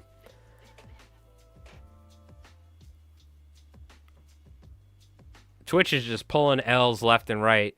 They got people getting assaulted at TwitchCon. They have all sorts of terrible things. Like, Twitch is just taking L's left and right. I don't want to do a Twitch, let me hate on Twitch thing, but God, dude. Like, they really have just been taking L's left and right. Like, real. Oh, man. Anyways. That being said, I do love streaming on Twitch. It's the only reason I stream on Twitch, though, is for you folks that have been watching for years. You know what I mean? Because it's like nobody really knew ever ends up finding us, but it's like it's tradition at this point. We have our little community here. Yeah, it's funny. I've seen all these people that never said they're like all these people that have only streamed on Twitch forever, like S-Fan and whatnot, and all these people are multi-streaming now. I'm like, ooh, shit. I'm like, I'm happy I jumped on that. Yo, shout out to Rev, by the way. Rev was like, you need to start streaming on YouTube. Shout out to Rev, bro. I would have been you know, and I don't want to hate on it because I love my community here on Twitch. Brew, Doc, Jin, all you guys, Mr. Kingbane, who's been watching, all these folks come in, even people used to watch the guitar streams, all this stuff. But that being said, it's such a, like, we rarely get new viewers and all that. So Yeah, Twitch is cooked. Unless you're sitting on a volleyball, a clear volleyball with your webcam looking up at the volleyball and you're half naked, you're like not, or you're like freaking Asmongold and you're just, you're not really going anywhere on this platform. But YouTube, we've been constantly growing on YouTube. Now you gotta stick with it. I'm making videos all the time, this and that, and we just stream once a week. But I love YouTube. YouTube's great. It's also, I don't own a cable box, so I just watch YouTube. So the problem with Twitch is they got so aggressive with ads. I don't even watch Twitch anymore, unless I have a Twitch Prime. I'm not gonna pay to sub to like 15 different channels, so I can only watch a couple channels because the ads are so aggressive on the platform. So YouTube was getting kind of aggressive with the ads, but it's still not bad. I don't pay for YouTube Premium. All you got to do is hit the skip button. That's all I do, and it's easy. But when it's unskippable ads for like 4 minutes in a row, you know what I mean? But that being said, I don't run ads on my Twitch. I have my ads on my YouTube stream set to the lowest possible amount. I hate running ads on my stream because I'd rather you guys just watch the stream. I'm not trying to make money off your views. So, because it's so little, you know what I mean? I get ad revenue for my videos, which is nice. And I even then I run like minimal amount of ads and whatnot, but because I don't want to be overbearing with it, obviously. I just let YouTube do their thing. All right. Anyways, let's do this. Doc, Brew, and Jin. First one of you going in the pit's going to be winning some flies. Jerry, get on the DJ track. Let me get some marble music, sir. But yeah, shout out to Rev, so. And also, I'm not going to try and, what is it, loquacious?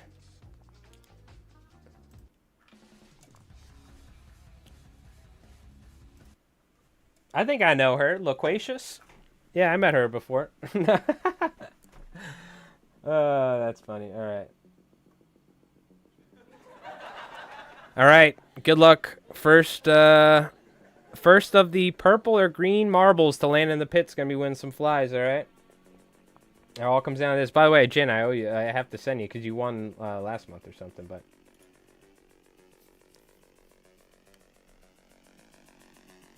Oh my god, are we actually going to make the beat drop?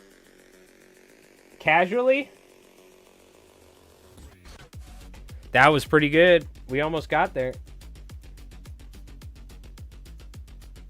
Yeah, unfortunately, I would love to have the chat on the screen so you guys could see each other, but that is an actual bannable offense on this platform. They like let people do it, and then they're like, no, we don't want you to do it anymore. They panicked. They're like, panic. So that used to be a thing. We used to be able to have you guys actually like talk to each other on or look at each other, but now you're segregated. Twitch loves segregation. All right, here we go. Brew, get the hell out of there. He got stuck in the mechanism. Doc and Jin. Oh my god, is that a reverse speed boost? Mega pegs? Oh my god. Jin, watch. This is a dangerous. Somebody's really trolling with this map. You guys made it through though, no problem. Straight into the Viper's mouth.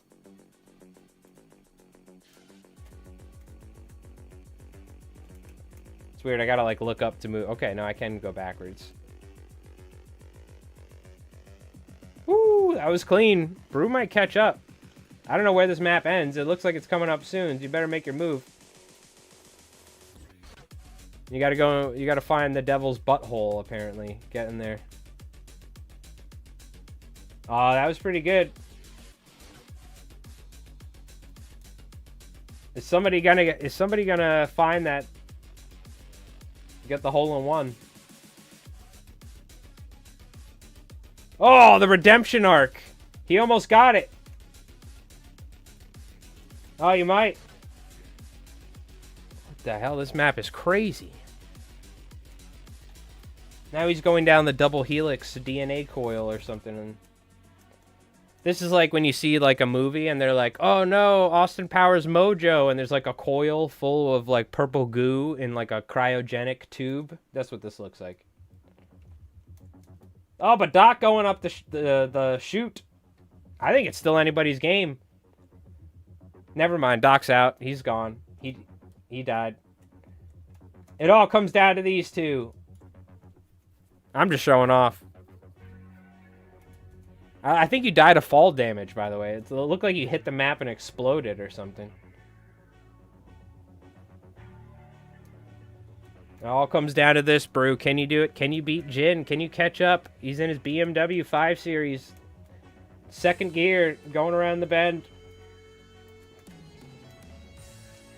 It's like a coil within a coil.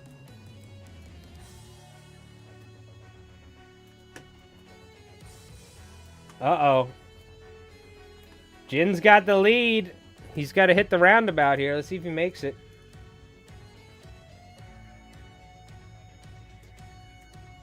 Oh, it all comes down to this. Looks like Jin took the fast way. I'm stuck in the bowl.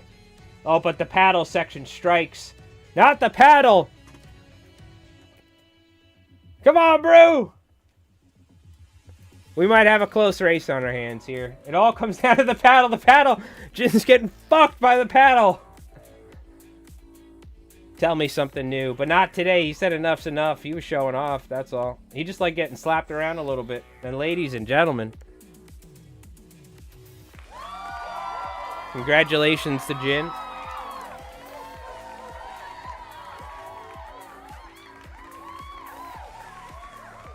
Paddle section has ruined many a fly giveaways for people over the years. That was pretty slick, though. That's how you do it. You got to ride the paddle and use the momentum. There you go. It's a warm-up. You know what I mean? Congratulations, Jin. Let me write you down here. Halloween. Well, well, well. October. I like how, by the way, we told Theodore, I think, that they won, and we have not seen them since. Jin. Sub. Okay. I'll send you 2 flies now instead of 1. Because you have last month's, which I still haven't shipped out. Just that one. Okay. Nice. Random track. And I'm going to leave this one open. This is a follower one. This is so everybody watching on Twitch is eligible. As long as you're following the channel, you can type !play. Again, I'm sorry, YouTube. We'll be doing a video either this weekend or on Monday. We'll do some sort of cool streamer fly with all sorts of colors. Maybe we'll do the chicken scratch deceiver, or we'll do the squimpish school bus fly. So we'll give something sick away for October, something Striper related. Okay. And yeah. All right. So now here's where I would be like wearing a wig, and I'd be like, "Oh, chat." So this is I'll lay it out for you because some of you folks weren't here. So years ago when we did our Halloween special, I dressed up because did we actually play guitar too? I don't think we played live, but I had a wig and stuff I would wear while playing guitar live on stream. And why, I don't know. You know, it's because why not? I'm already making an idiot out of myself, so I might as well wear like a wig while I'm doing it. But but it was Halloween, and I was so slick. I pre-recorded a video of me, like wearing the outfit and everything, and acting like I drank too much or something, or like I ate something and my stomach was hurting. So like while I was streaming, I'm like, oh, chat. I kept mentioning, I'm like, oh man, I'm not starting to feel too good. And then like at some point I was like, oh dude, hold on, wait. I gotta take a break here. Hold on, let me hit this away video. I gotta go lay down for a sec. I'm not feeling good. And then I played this that you're about to see. And shout out to my buddy Cody. His stage name Cody Wyoming. But him and his wife actually have a band, and they're pretty sick.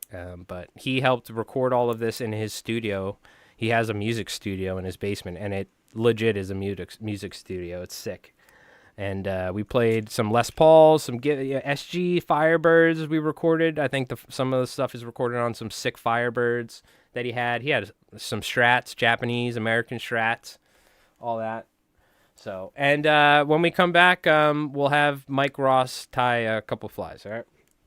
Anyways, chat, appreciate you folks for hanging in there and watching the stream tonight. But I'll see you guys at the for the marble race, because Mike Ross will be here when I get back, all right? But anyways, enjoy this, okay?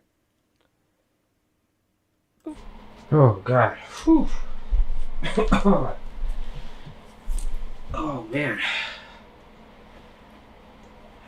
Something in that drink that Jerry put in there. Oh. Oh, man. This is a Halloween stream. I gotta get it together. You know what? I'm just gonna lay down for just a couple seconds. That'll make me feel better. Oh, yeah.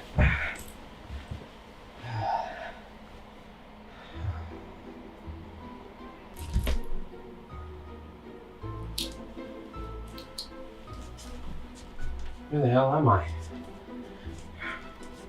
What the fuck? Jerry really did put something in that drink.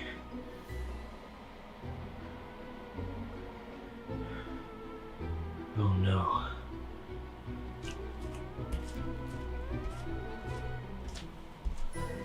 Well, just better find my way out of here, I guess.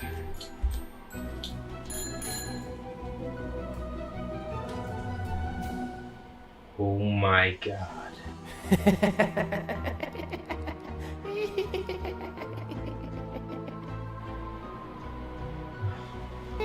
You're gonna drop frames all night.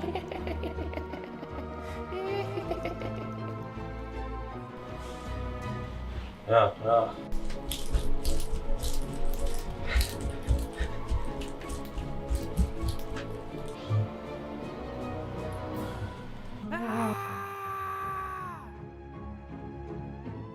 What the hell was that?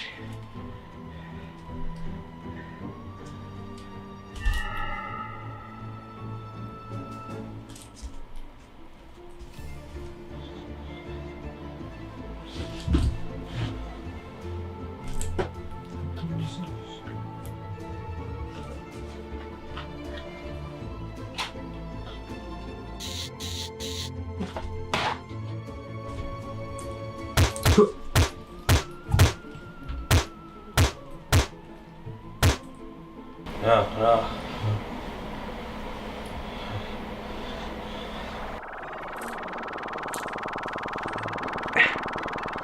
Oh, God.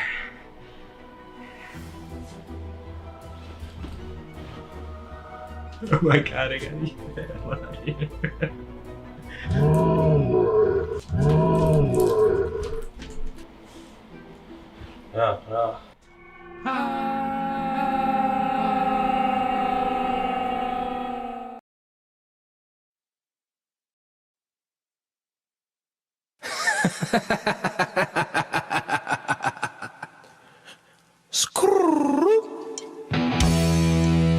No. It can't be. No. Must be hearing things. What? You were supposed to be dead. I survived. Yeah, well, after you smuggled those damn emu eggs. Forget about the damn emu eggs for once. Well, I got in a lot of shit for that. Don't care. I don't care. I see how it is. I'm here to take your place. Oh, yeah? Yeah. Let's settle it. A musical battle. Mano y mano? Me? LI Flies Mike? Yeah. And you? Me? That's right, you. Oh, me. Little peacock.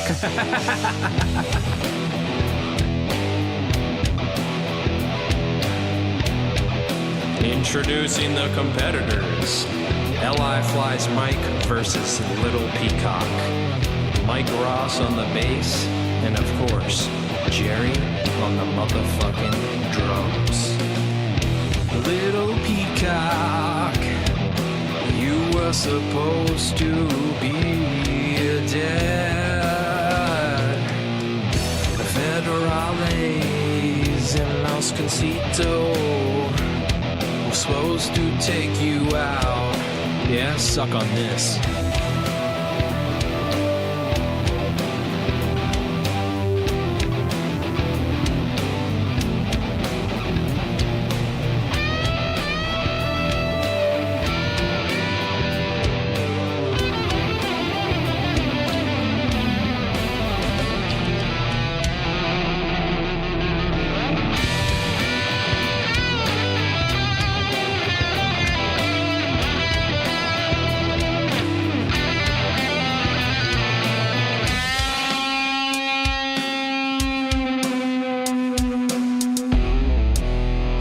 This goes out to all my albioers out there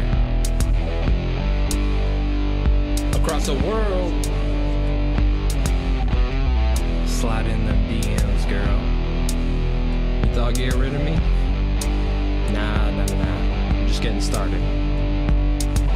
You can stop me with all of your might. Hold up, let me crack this Philly just right. Ski mask and Cavassier.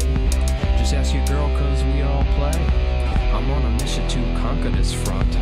In the Porsche, rolling fat blunts. Emu eggs up in the back of the trunk.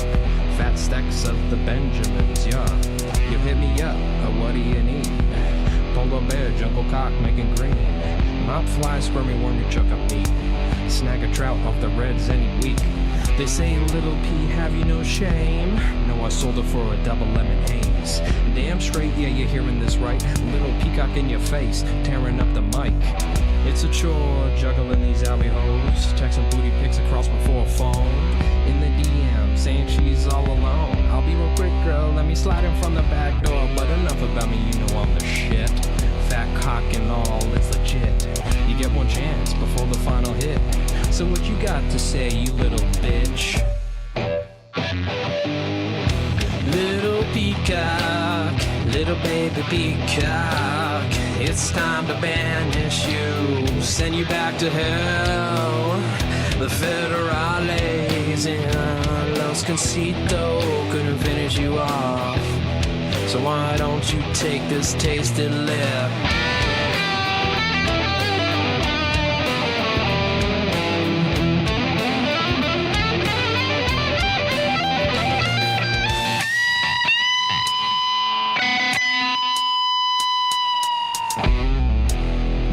You can get rid of me. You never learn. Sheesh. I'm invincible, cuz a true motherfucking immortal being. The whole zone there getting hot, burning up. Got these tricks that hanging from my nuts. A lyrical flow before insane. My inner power fueled by sticky green. Just metaphysical and molecules in space. And time itself stops as I erase you off this rock we call Earth on this very day. You can go to church, won't work anyway. Now to regain my throne here on Twitch, let me explain the situation real quick. I can see you shaking down the spine. At this time, little foul-hooked fish on the line. I'm a tiger shark ready to attack. No way in hell, you're holding me back. Sitting with the blicky up in the trap. A harem of hoes and making that booty clap. You know what, cuz I ain't gonna front. I just feel bad at this point. Beaten up, broken down. L.I. flies Mike, the fly time clown. Are you ready? It's time for the prophecy to come to light. Alright, Mike Ross. I never asked much of you. Just a fly here or there. But I need your help. I need you to put down that bass guitar, pick up that motherfucking Strat, and let's melt the world's face off. You ready? Let's do it.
Presented by Li Flies Mike. The joy of fly tying with Mike Ross.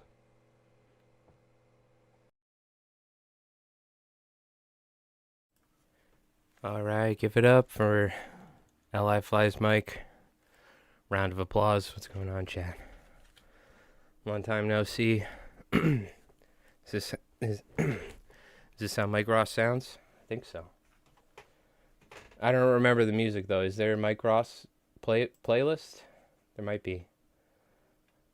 Anyways, round of applause for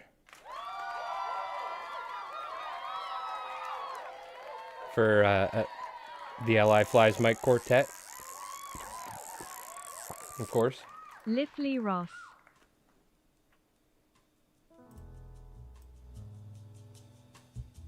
That's right. Thank you for that, bro. Appreciate that. That's the Halloween classic right there.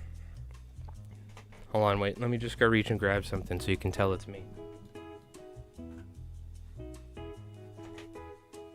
Oh, there you go. Okay. Oh, just peeked the mic for no reason, but there we go. Let's tie the Nauset Dog's Halloween fly. Sounds good. Something nice and relaxing after that exhibition of musical prowess. Yeah, I don't know if that will ever get on YouTube, Brew, to be honest with you. I feel like we'd probably lose a substantial chunk of our subscribers. But, you know. You never know. Maybe the solo... I feel like the solo part's probably the best part, honestly. We need a hook. Let's find a hook, shall we? And if you haven't, !play, hop in that Friday fly giveaway. It's good. I got some tattoos in places I can't show you while down in prison in Guadalajara. And didn't learn Spanish the entire time I was there, but I did get some connections. What are we tying? This fly. Yeah, that's right. But what I'm going to work on is trying to find a new van down by the creek. And perhaps every once in a while we'll make an appearance. We'll try and maybe even get another camera set up. But for now, I'm just tying flies for ramen noodles, as usual. Alright, so we need a little bit of yellow. We don't have too much yellow either. I guess we could use some sort of fluorescent color. That should work. It's more chartreuse, but I don't think the fish should care. As long as it's the Halloween spirit, that's all the fish care about. Oh, was it? Well, we do have to put the legal disclaimer in there. We have no affiliation to the Bob Ross family. They have wrote the cease and desist letter multiple times years ago, in fact, so we do need to legally state that. But, yes, rest in peace, Bob Ross.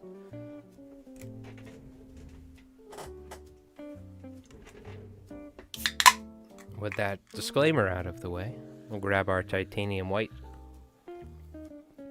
No titanium white. We're going to go with our pumpkin orange. That's what we're going to do. And let's go with the Gamakatsu. Just gotta get up real quick. 1 second here. Find some happy little hooks, if you will.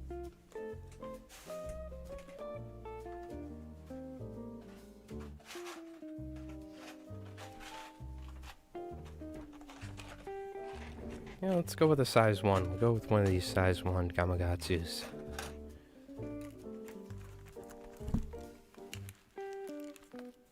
Usually we'd be using our signature titanium white Danville flat wax 210 denier nylon, but we're going to be using our fall special pumpkin spice thread. So let's go ahead and grab one of these Gamakatsu 1/0s. And it looks like we're going to have some of this nice bright vibrant orange for the base, which should be nice. A little bit of color. Never hurt. Might even get the fish's attention. go ahead, throw a little splash of some of this orange on here. Help cover up the hook shank. We're going to be using some different colors. Normally we'd be wrapping some Bill's body braid or something, but we're going to be using the orange. Just embracing the thread. Its vibrant colors. We'll go ahead and tie this, and it looks like most of the materials tie forward, so this won't be a very long fly to tie in both size and time. We'll get started with some yellow here. And ideally, we don't want this fly to be necessarily even too long. This fly looks to be very similar, if not the same sort of fly as a Ray's fly. Very beautiful New England classic by Ray Bondurant. Still don't know how to pronounce his last name. And essentially, all we do is take our material and stack our material on top of each other. What I'm going to do is, well, we don't want to overdo it. So let's go ahead and actually trim this here, cut this. One thing we learned tying Ray's flies over the years, sometimes the sparser the better. Let's go ahead and tie a couple whispers here, as Kenny Abrams would say. That's nice. We'll just put that in there. And now we can go with a little bit of orange. Now, normally I'd be using the same material, like some of the Slinky or C4R fiber.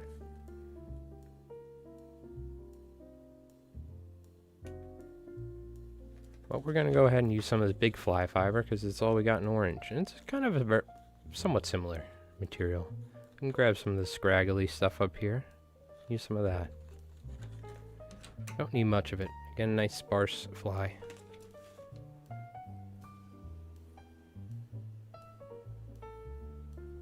Some of this is too long, so we could take it and cut it.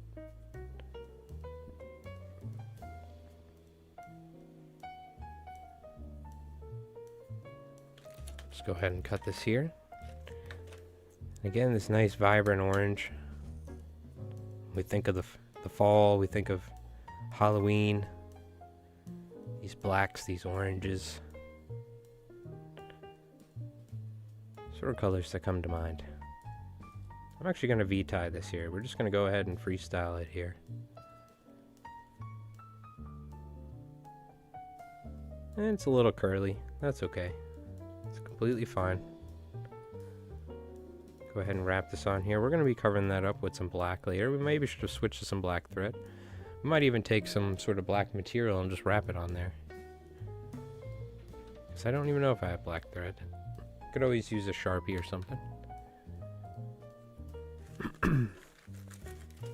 Now what we can do is we can go ahead and take some black material. What we'll do is we'll tie one that's sparse, and then we'll tie one that's a little bit more heavily dressed. Because it's a very simple fly to tie. It doesn't take much material. It's a good idea to have some flies that are sparser.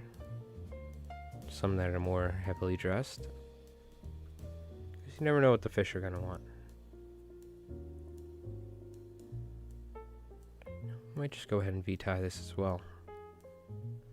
A little short, so we'll grab a little bit more. This is a nice black too, because it has some blues, some reds. Got all sorts of colors in there. We'll go ahead and just cut this in half here, I think. Or, you know, we'll V-tie that in whole. So we have some different size material.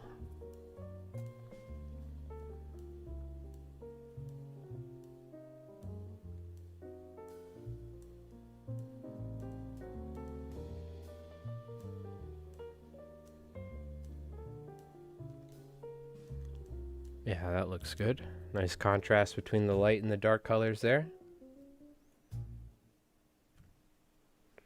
And now, what should we do for the head? Now we have a couple options. Maybe this is where you can get involved, chat. I don't think I have any black thread.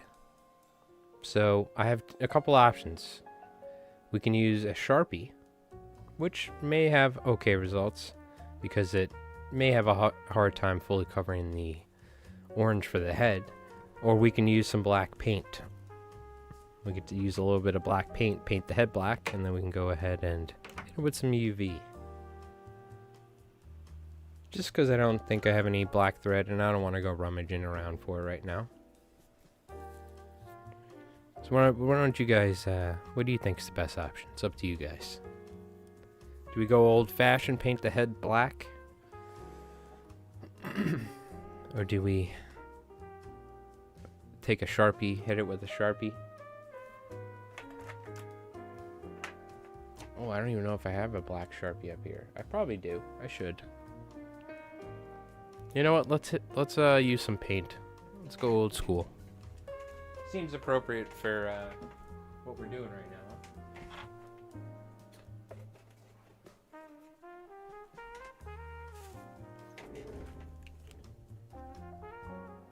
Let's use a little of this matte black Army Painter. And by a little, I mean I definitely put on too much.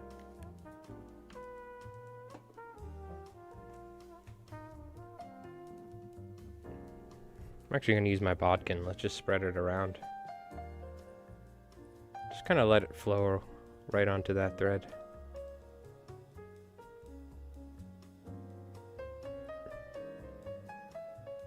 Nice matte black. Doing actually a pretty good job covering this brighter orange. Now we will need to let this dry though. So, we'll give this some time. Let it rest.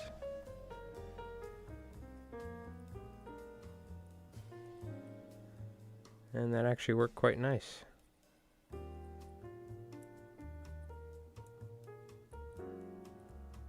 There's something about using paint on the heads of flies that brings me back to older patterns, usually used for the eyes. But you can paint the head as well and then paint some eyes on there. All sorts of things you can do. And there's never the right or wrong thing to do in saltwater fly tying. What's going on there, Slim Thunder? Well, how do we do, Jin?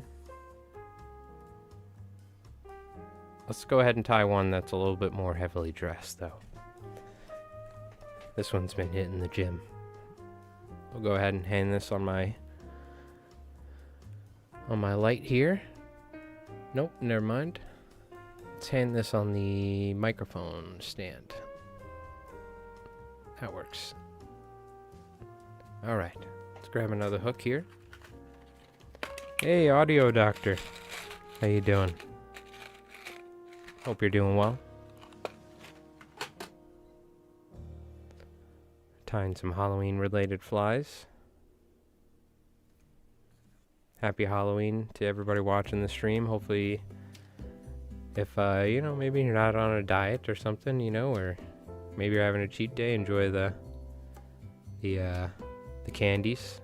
I'm not, so I'll be gorging myself. It's honestly the only way I can eat as Mike Ross during Halloween time is go door to door later at night once the kids have left and hope that there's scraps of candy in the road and you know, like baskets, and I'll just take entire baskets of Reese's Pieces, live off that for a week.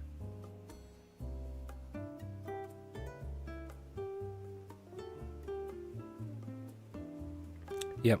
Well, we don't have yellow, so we're using chartreuse. We mentioned it. Come on, Jin. What are you talking about? First you don't know Doc is from Ireland, and now you don't... You didn't hear me say I'm using chartreuse? It's fluorescent at least. You gotta give it up. It's fluorescent yellow. Chartreuse-ish.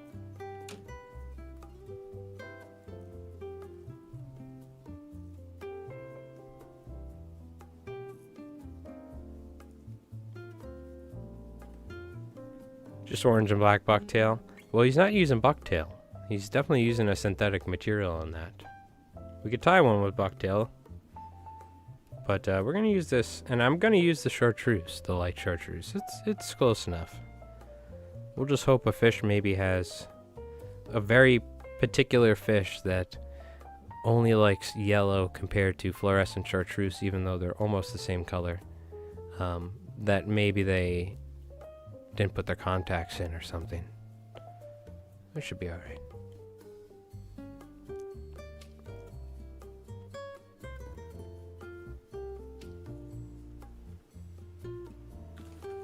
I don't think they'll mind.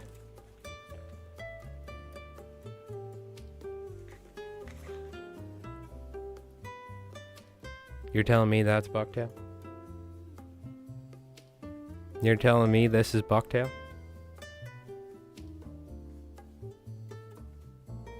There's no way that's bucktail. I wish I could zoom in even more. I could see the flash. See that?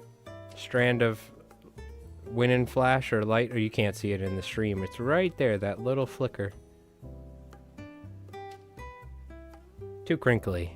Looks like it's slinky fiber or something like that. You could use bucktail. It's basically a raised fly. Now look, I may have been in a Guadalajaran prison for many moons for smuggling emu eggs, but I could tell the difference from a blurry photo, whether it's bucktail or not, okay? But thank you for double checking.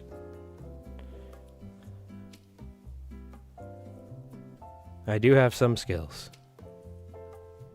Other than fixing late 80s, you know, like the vans that they would like have like a Viking dude standing on a rock painted, like the murals.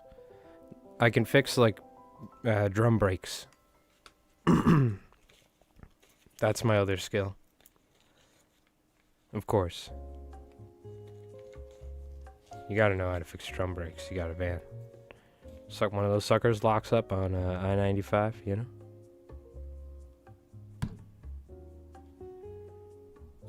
How's it going, Raph?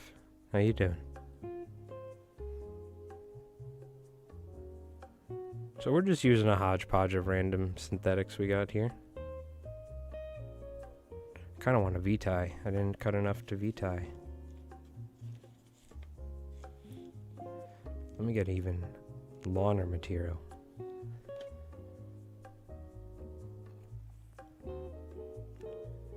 Go ahead and V-tie this.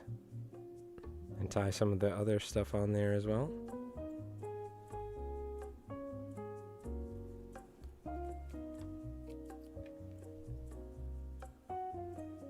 A Molly Hatchet mural. So one thing though is that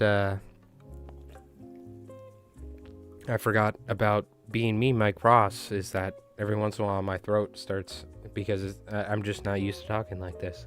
Because I usually don't talk. I live in a van. Yeah, it looks like Farrar blend. You're going to hear me just say Slinky Fiber and Farrar blend interchanged a lot. I've had so many packs of Slinky Fiber that is pretty much the same material as SF blends. Even though sometimes it's made by the same company and everything, so pretty certain they might use a different batch of Slinky Fiber. Sometimes it's more soft, but I find there's a lot of change at times. So, but originally Steve Farrar blend was Slinky Fiber mixed with Angel Hair or Wind and Flash or something like that. That's what the original formula was that he used to develop it. So you're going to hear me say that a lot, because even though Slinky Fiber is a separate material from Steve Farrar Fiber, when I grew up as a kid, I would kind of just Steve Farrar Fiber or SF blends was, especially before it was an actual product, and you could just learn about blending materials from their website, the New Jersey Fly Rotters or whatever it was called. I would just think of it as Slinky Fiber blended with Flash.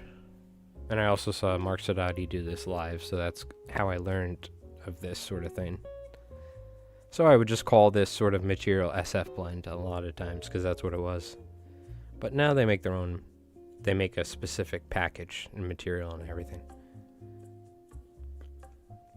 But for anyone that remembers those days back in the late 90s, early 2000s, then you'll know what I'm talking about.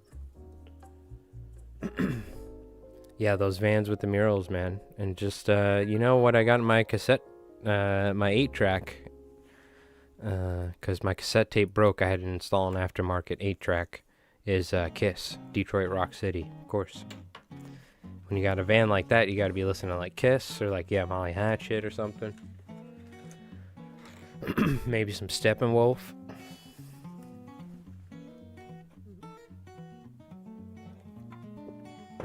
All right.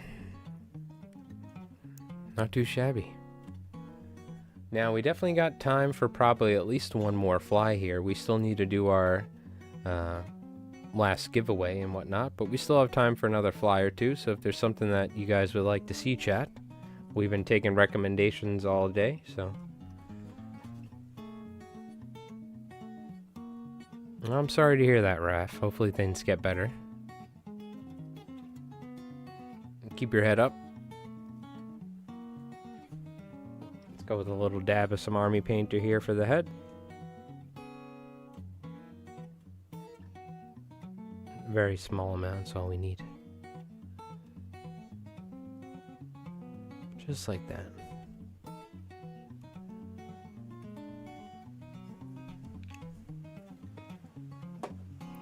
Doobie Brothers, oh yeah. Like a Doobie Brothers live album. I actually have a Doobie Brothers live, I think it was like 71, no, it might be later, 73 or 4, I forget when it is, but it's a live album, and it's a banger. It's on vinyl. Don't listen to vinyl as much anymore, but my dad does from time to time, because we do have a vinyl player downstairs, like a more modern one, but we don't have like a really nice system or something. And by downstairs and my dad, I mean these are people that I've made up and places I've made up because I live in a van. Zombie fly, perfect fly to probably wrap up the stream, Paul. That's a good idea because it'll take a minute too, and it'll be a fun fly to tie. Yeah, She Ties Fly just recently posted that. And years ago, we tied Mark Sadati's version of this fly that he developed in like the 90s. Specifically for when bluefish were feeding on bunker, and striped bass, being the smart fish that they are, they would go underneath the bunker school and eat the dying bunker that were wiggling down to the bottom, bleeding. So we're essentially going to tie, Mark Sadati's fly, but very similar to She Ties Fly. I'm sure that fly was inspired by flies that like people like Mark Sadati tied and maybe Popovic's or whatever in the past. We're going to have a sort of bait fish pattern that looks like it was bit in half, and then we're going to have red material coming out the back, essentially. 70s Nova, there you go. Alright. Let's use this 4-odd Gamakatsu. This should be a good hook for that. And we're gonna we'll just stick with the orange thread, why not?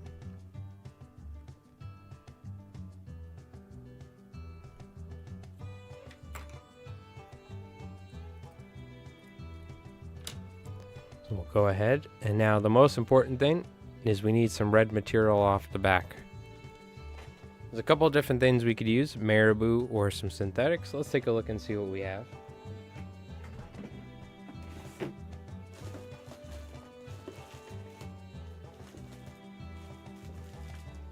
I have some dubbing brush material, but it doesn't look to be long enough, so I think we're going to use marabou. I believe I have some. Now, I'm going to leave it up to you, chat. What would you like to see the body of this fly made out of? Would you like to see it tied out of bucktail? Would you like to see it tied with synthetics? We're essentially going to be forming a baitfish body, and the whole idea is we're either going to be tapering it or we're going to be trimming the material. So either EP, Steve Farrar fiber, whatever you like. We're probably going to do a bunker profile, and we could either do bucktail and taper it naturally by the way that we tie it, or we can use synthetics and potentially trim it.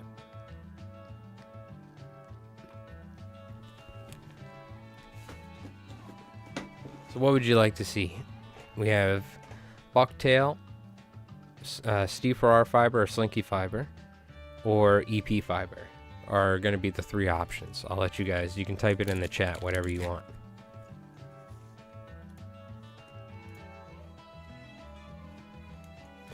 So we got some red marabou we're going to use here. If we had some red material, even like that clown fiber, we could use that. It isn't even that long, but I'm kind of just tempted to stick these marabou plumes off the back and just be lazy. This is kind of like all the red material I have. And that's what we are going to do.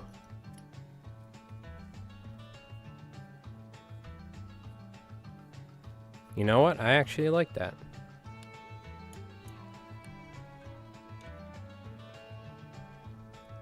We're going to swap them though, like this.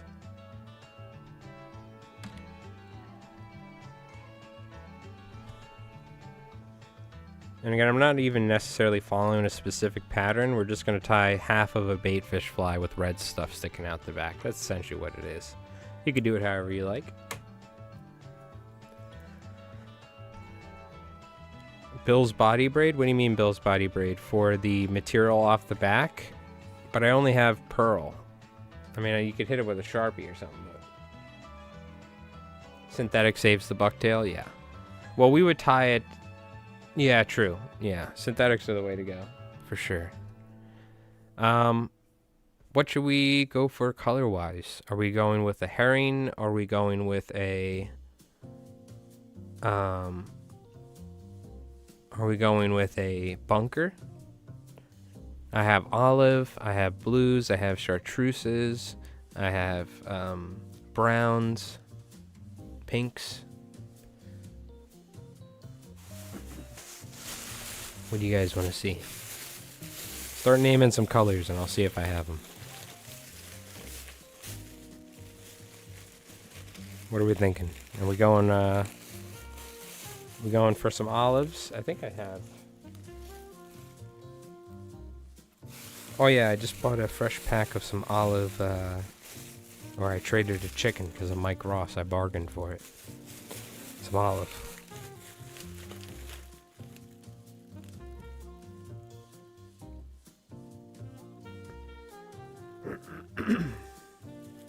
Bill's body braid on the shank for the body.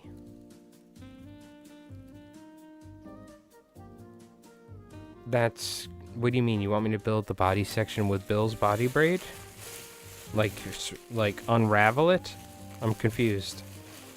Because we're going to be tying, like, essentially V-tying material and tying a bunker-esque fly that was bit in half.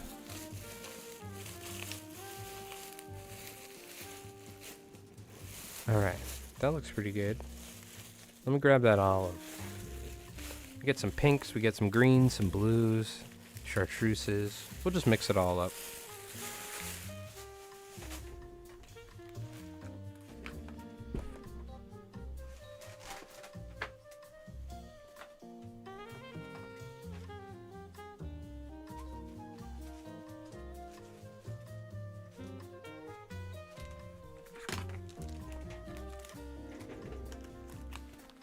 I just don't know exactly what you want me to do with the body braid, unless you want me to wrap it, but it's going to be covered in material. Because think of... Excuse me. It's hard for me to talk as Mike Ross, because I am Mike Ross. We're essentially tying like a slammer or something. We're going to be V-tying the material like this. White on the belly, olive on top, so it's going to be like... Just imagine the bait fish was bit in half sort of thing. So the shorter material in the middle, longer material on the edges. And then we'll have a big eye like this. And the bait fish is swimming like it got bit in half. We should probably throw a little lead keel on here. Just some strips on the belly. Yeah, that should work. Palmer it for a shiny body. We could, but then I find it's hard to tie do your V-ties and everything. You know what I mean? But we could. I know that is what Henry Cowan does with some of his flies. He covers up his lead wire with the Bill's body braid and then ties material over it. But I don't necessarily mind it, because we are going to have flash built in with the Steve Farrar fiber. And this fly also reminds me of a like these older Sadati flies, and they didn't necessarily always have a ton of flash in them either.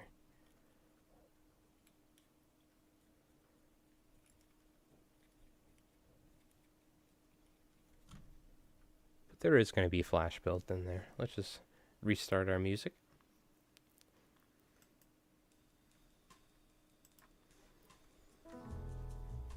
Okay. So again, you get the idea.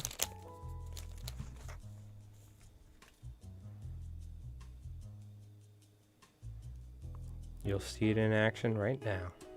So, and we probably will still need to do some trimming. Let's go with some little lawner material here.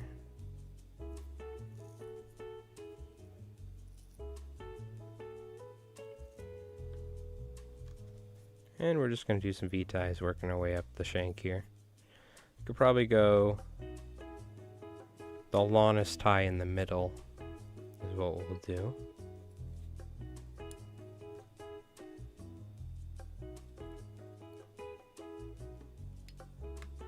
And we're going to keep our ties pretty sparse because we're going to do a lot of them.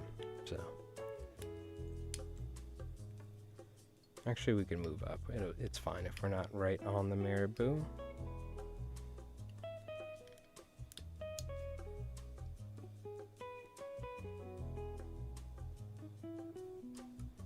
Go ahead and get some olive on top.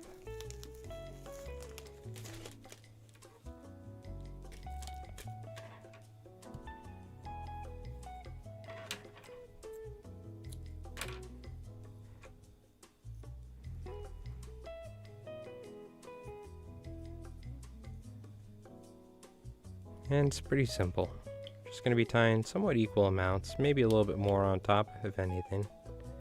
Adding the darker material to the top, lighter material to the belly. And you could make this a herring, you could make it a bunker, whatever you'd like. Doesn't matter.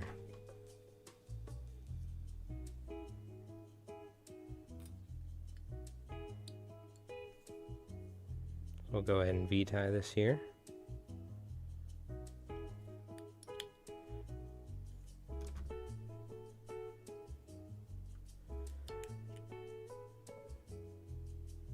And I kind of actually like seeing the orange thread underneath the material. It's kind of going to give it somewhat of a bloody look to it.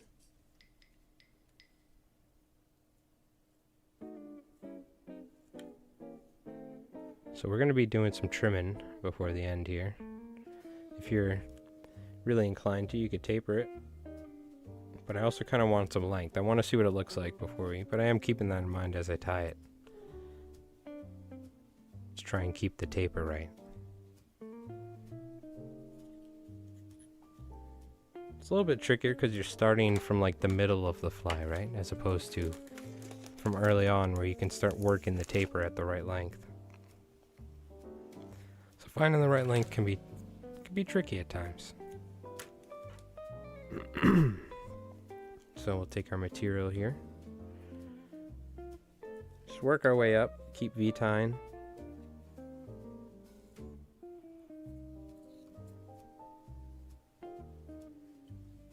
Probably start making the material. That's a pretty good length, honestly. At some point we'll start shortening it up here, because imagine this is half of a bait fish fly, or 2/3 or 1/3 of a bait fish fly, you know? Big chunk of it was bitten off by a much larger fish with really big teeth, or sharp teeth, that is, bluefish. It's kind of where this fly's developed from, is a bluefish. Maybe someone in freshwater has done stuff like this, but... So you can see what we're going for here, right? It's time you gotta make some big decisions with your fly. Oh yeah.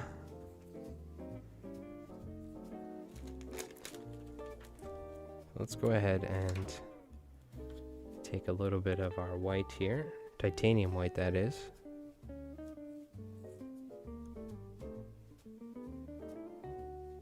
Forget the body braid. Yeah, you know, I don't like, you know, and I'm also using orange thread, right? So if I was using clear thread, that would be one thing, but You see what I'm saying? Like with the V ties we're tying, it's kind of redundant, honestly.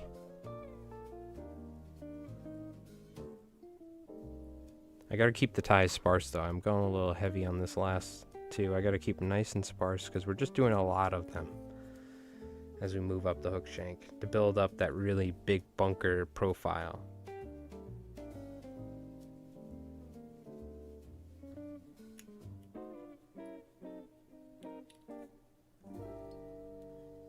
See, and I also kind of like that orange on the inside. It's not bad. If we were using clear thread, that's what you could totally do, Jen. Again, Henry Cowan does that on some of his flies.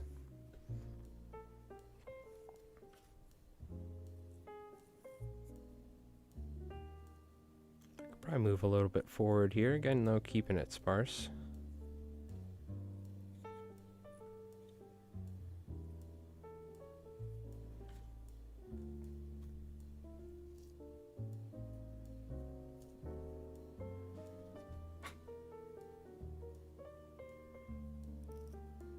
These are fun flies because you can imagine big blue. In my head right now, I'm thinking of a big bluefish blitz going off in early June at some point out in the ocean, maybe about 300 meters from shore, right? And they found a big school of bunker and the bluefish are going through, and then underneath it you have these big striped bass just lazily swimming around, grabbing all the chunks of these bunkers. That's a fun thing about flies like this. You can kind of put yourself in the mindset of a big striped bass roaming around eating some free, easy pickings.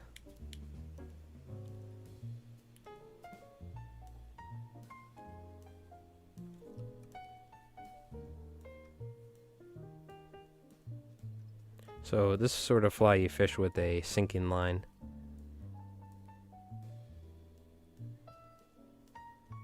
So right now I'm also trying to like gauge the length. That's kind of what we're going for, because if you think of a big bunker as kind of like, you know, somewhere around that.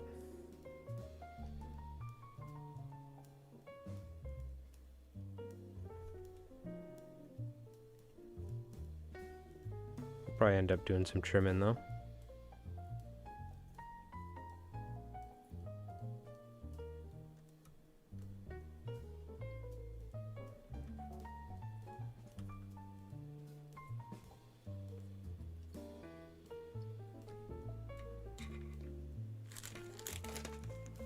And we'll probably add some colors maybe near the front on the cheeks and stuff, or near the top.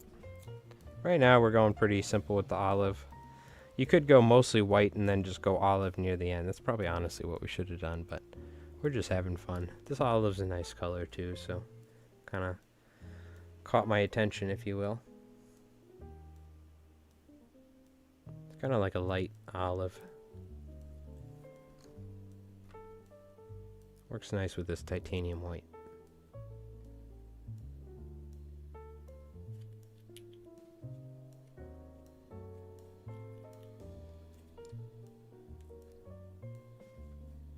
So now we could start shortening the length of the hair, because it's kind of near the middle of the hook. We're going for this large swooping bunker profile, right?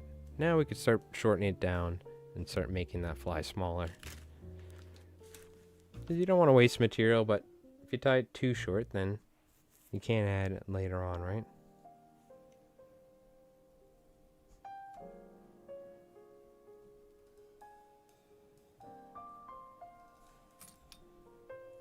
So we'll start going with some shorter hairs now.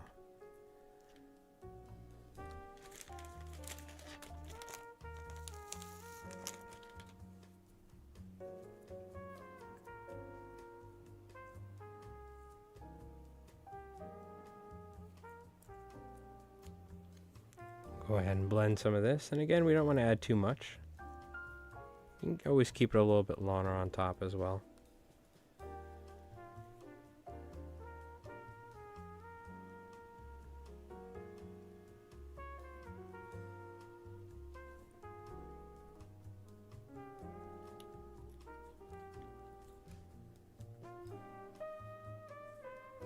Because what we're really working towards is that big medium-bodied bait fish profile that we're trying to work, and then we can sculpt it later on if we want, right?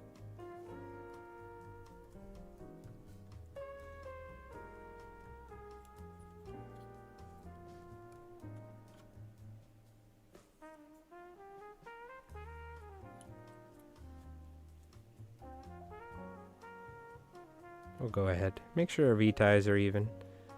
Maybe now we'll start adding some colors on the next tie here. We can breathe a little bit more life into the fly.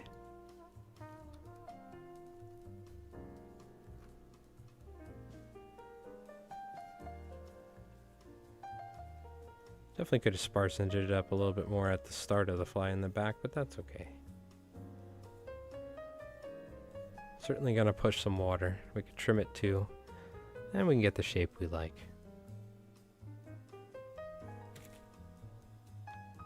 So let's start adding some colors, maybe mixed with the olive, or separate. Yeah, let's do some separate ones. Sprinkle a little of this, a little of that in here. Let's go with some blues here, or some chartreuse would actually be nice. Chartreuse and blue. That's the ticket right there. That should work nice over the olive. In fact,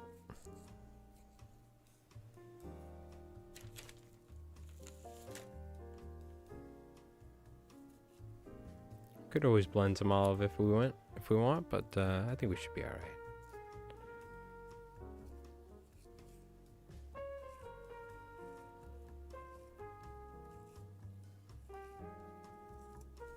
Let's see, how many more ties do we have? So we'll do 2 more of these, maybe one black on top or something. Just for fun, instead of just going olive all the way. Get a little color in there.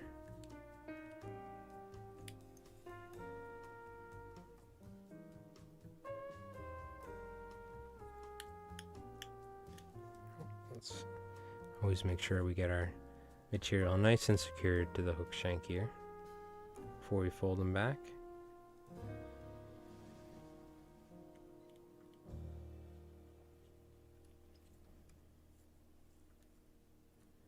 And what we'll do is we'll have some pink on the cheeks possibly, but I kind of like this. It kind of, that orange, I think there's something about orange, that color in particular with striped bass, that I've been exploring more and more, that I think is not as appreciated as it should be, because I've heard this from other people as well.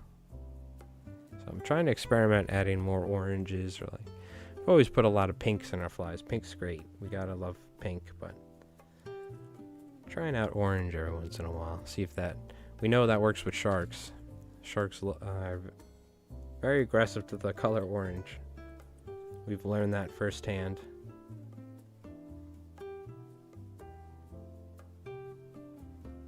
Having orange in a fly almost guaranteed a shark ate it, as opposed to all the other flies with different colors. So curious if it works for stripers as well.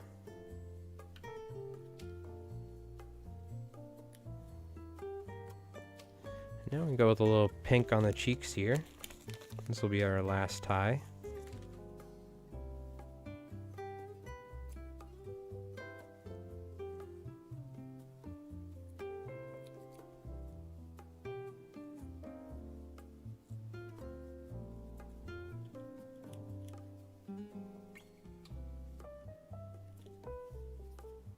Because that's fun. Just get a little splash of color in there.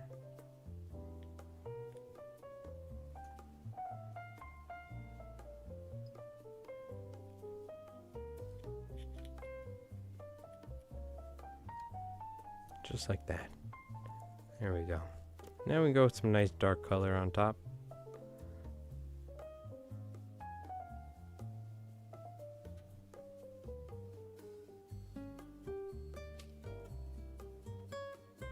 And we'll go a little heavier for this last tie. Just to get some more coverage.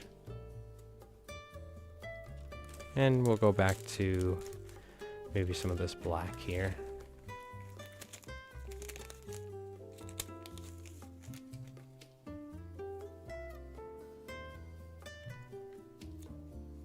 And we'll make sure we cut it down to a short enough length that it's Kind of works for what we're going for here.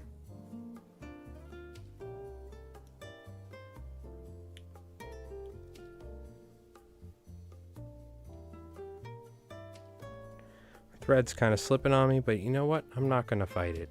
We're just going to work with our thread. It's something we always like to do. It's not work against our material. It's work with our materials. Makes it a lot easier on us and the flies. So just like that. Now we can give it a brush perhaps, start trimming it.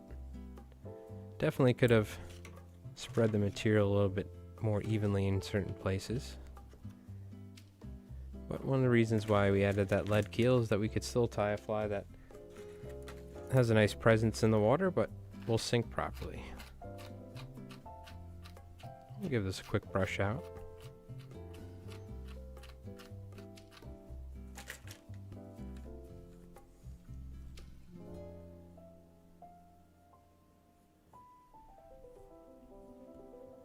So if this was on a size 8/0 hook, I would just leave it as is.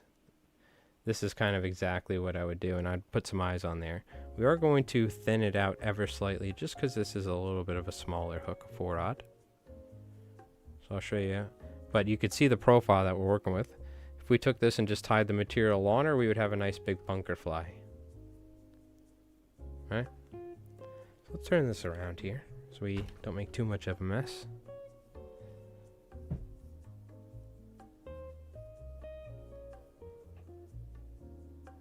Let's trim this up, get some eyes on here, and we still got a marble race to do because I do need to try and get out and get some candy before the houses put all the baskets away, because I will be surviving off that for weeks as Mike Ross, so don't want to take too long here. Let's start trimming this up.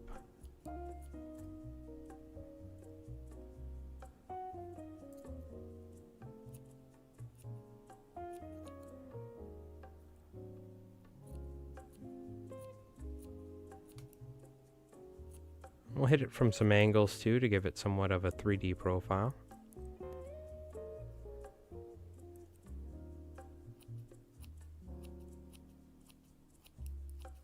Just imagine you're a hairdresser at a high cost salon, maybe somewhere in Manhattan or Miami. I don't know what your name would be as a hairdresser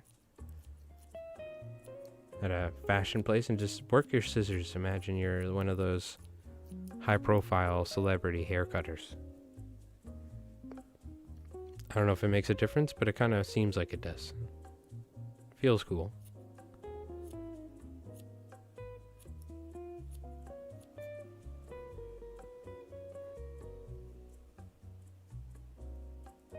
What I'm saying is don't cut too much, just kind of work your scissors around. You got to make sure you feel like the customer's getting enough money for the haircut, because you're going to charge them like $80. So just kind of go around and cut here and there. Sometimes the scissors might not even make a difference, but you just want to make it seem like you're doing something. Is all. It's kind of the secret to trimming these flies. Because if you get the haircut done too quick, I mean, it's going to be hard to justify the $130. Again, we're talking probably Beverly Hills, East Hampton sort of thing, you know.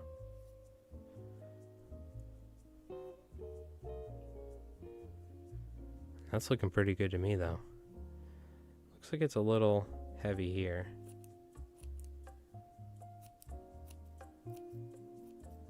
And just imagine again, very expensive hair salon. There you go. One final. Then you gotta give it the thumb. See if it's plumb. Looks pretty good, but put some eyes on there. Again though, if we tied that on a much larger hook, I would just left it the way it is. That's kind of what we're looking for.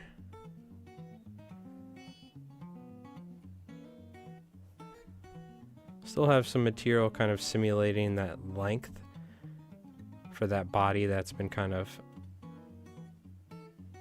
bit in half, right? But I want to show that blood that pouring out of that fish like crazy, so we'll put some big eyes on there too, but hopefully not too big to obstruct the fly. I feel like with this fly it might take me a couple tries to get it looking super pretty, but I'm happy with it. I would fish this under a bluefish blitz, especially once you put some eyes on there. That'll make it all come together.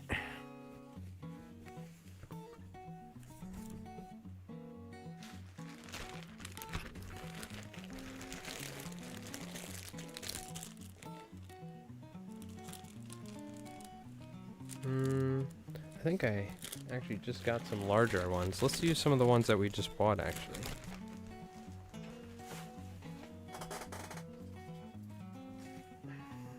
Shout out to saltwaterflies.com. Oh yeah, that's bigger. Hey, Wolf. Hope you're doing well. Good to see you in here. Happy Halloween. Hope everything's going good.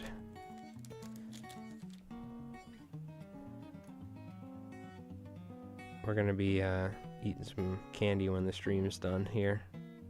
Also, exclamation mark play, we have the follower giveaway going on, so hop on in there. We got a marble race we're gonna be doing here in just a little bit. Hop on in there, Wolf.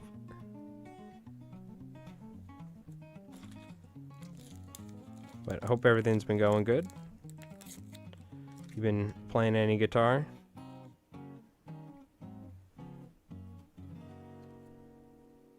I squeezed the bottle a little too much and now I can't stop it from... This is the problem. I'm trying to force it back, but it's... There we go. I think we've stabilized. It's a little too much of this stuff. Now, this is the Mike Ross on right here. Classic.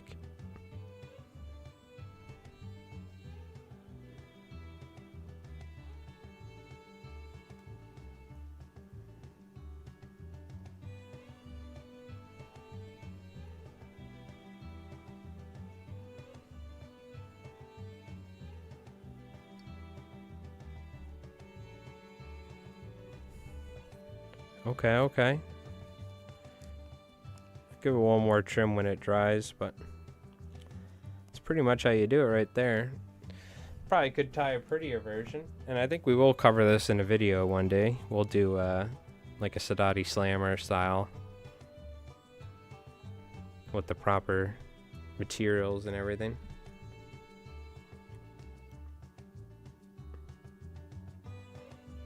And there we go, a zombie bait fish, essentially a bunker that's been chewed in half. It is probably, if not dead, dying, and wiggling its way to the bottom of the sea floor, ocean floor at probably around 35-40 foot depth.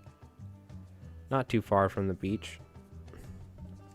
Not within a casting of fly or spin rod, but from a boat is this sort of fly. This is a boat fly. This is when you find striped bass on a school of bunker and there's bluefish around, and you take something like this. What you do is you fish it with a sinking line and you just kind of fish it low and slow and twitch it, sort of deal. That's how you would fish this sort of fly. Also, as well as if you're maybe throwing chunks, but really this fly is designed to be fished around a blitz with toothy critters. So there we go. There we go, Paul the zombie fly. Alright, chat.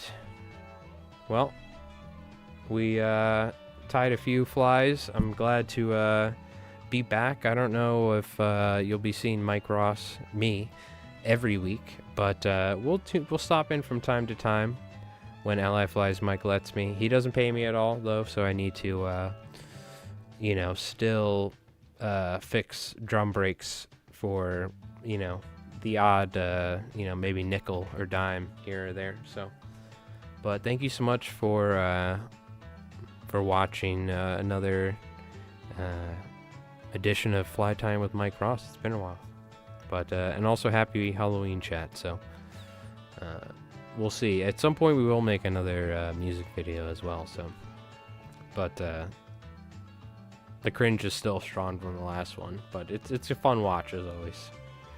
But all right, I'm gonna hand the reins back over to Li Flies Mike, of course, because I'm a completely different person, obviously.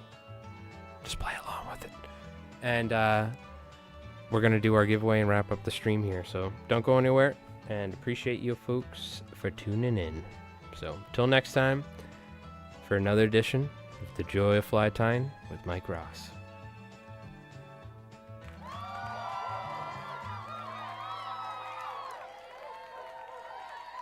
Presented by Li Flies Mike, The Joy of Fly Time with Mike Ross.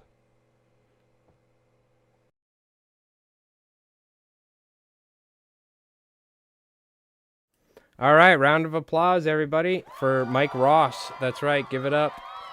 Amazing fly tyer, former felon in the state of the country of Mexico for emu egg smuggling, but reformed man, and looking for a new Dodge van. Okay, so, all right, well, chat. We've tied a variety of Halloween-related flies. I think the paint dried on this too, which is nice because miniature paint dries pretty quick. So we got our Halloween flies inspired by Nauset Dog. We have our Buford Pumpkin Spice Latte fly. Shout out. And then the good old zombie baitfish, aka the Mark Sidati. He might have even called it zombie baitfish, but the Mark Sidati bitten in half bunker style fly, which is still one of my favorites from Innovative Saltwater Flies. All right, chat. Let's go ahead and do our marble race. Thank you so much, everybody, for tuning in and watching. I appreciate you folks for hanging out tonight. Happy Halloween, everybody. Again, round of applause, everybody, for hanging out and tuning in. Give yourselves a round of applause. And Mike Ross. Again, Mike Ross. And then, you could always...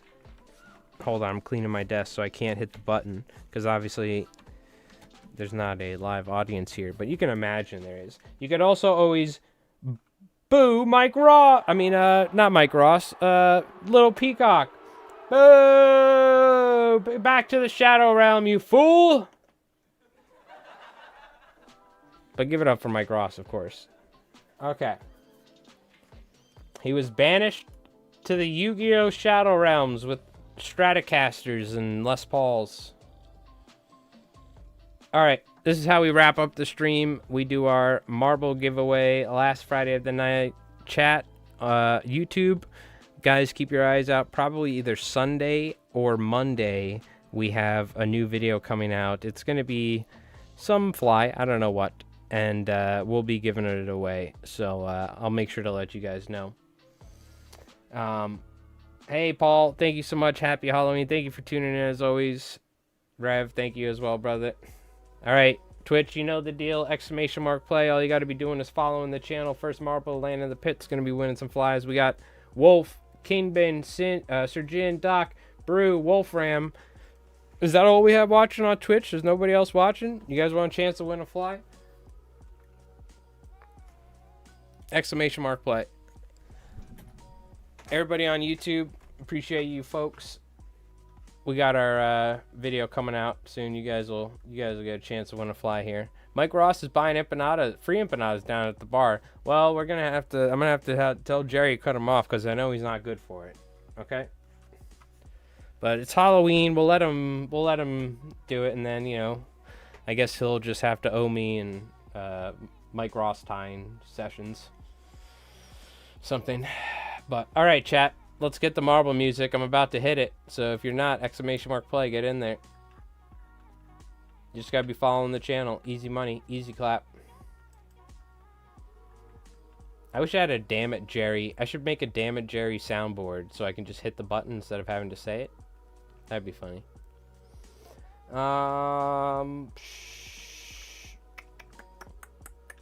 Marble music is what I'm looking for. I'm about ready to go eat some food. I'm starving. Yeah, give me this one. All right, chat. First marble to land in the pit's going to be winning some flies. Good luck and happy Halloween. Appreciate you folks tuning in. Spend some time. Thank you. Appreciate it. You folks are awesome. Have a great weekend. Stay safe. Enjoy it. Eat some candy if you like candy. If not, apples or, like, you know, peaches and pears are good too. And they're off. Now the question is, who will be the first marble to land in the pit as I put my fly time material away? The bag of destruction. Wolfram, Wolf, and Jin on the left. We got Brew, Mr. Kingbin, and Doc on the right. We'll see which way it pays off. Oh, right off the bat, I died. Somebody, I'm going to say Brew. Brew might have elbowed me there. He might have done something. You might need to call a judge. Wolfram, though. What happened to Wolf? Hold on. Call a judge. He got stuck. You blew it. You had it all and you blew it. Wolf, though. Wolf's looking good. Wolf's helm.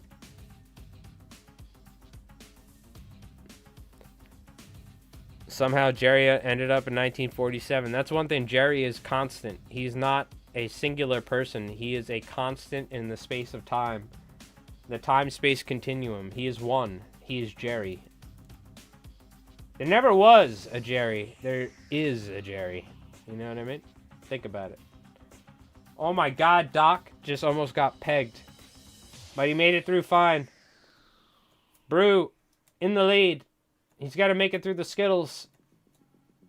That's not even an obstruction. He says easy money, easy clap. Round of applause. Mr. Kingbin in second. Doc looks like he's getting third. Jin, Wolf's helm. Wolfram, can he redeem his time here? He's going to be getting paddled. Wolf helm getting fifth here.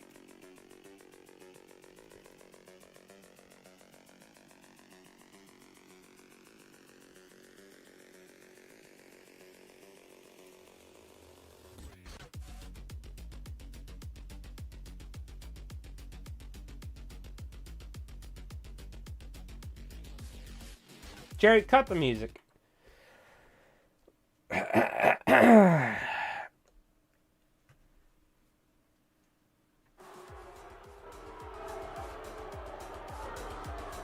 All right, congratulations, Brew. Round of applause. Give it up, everybody.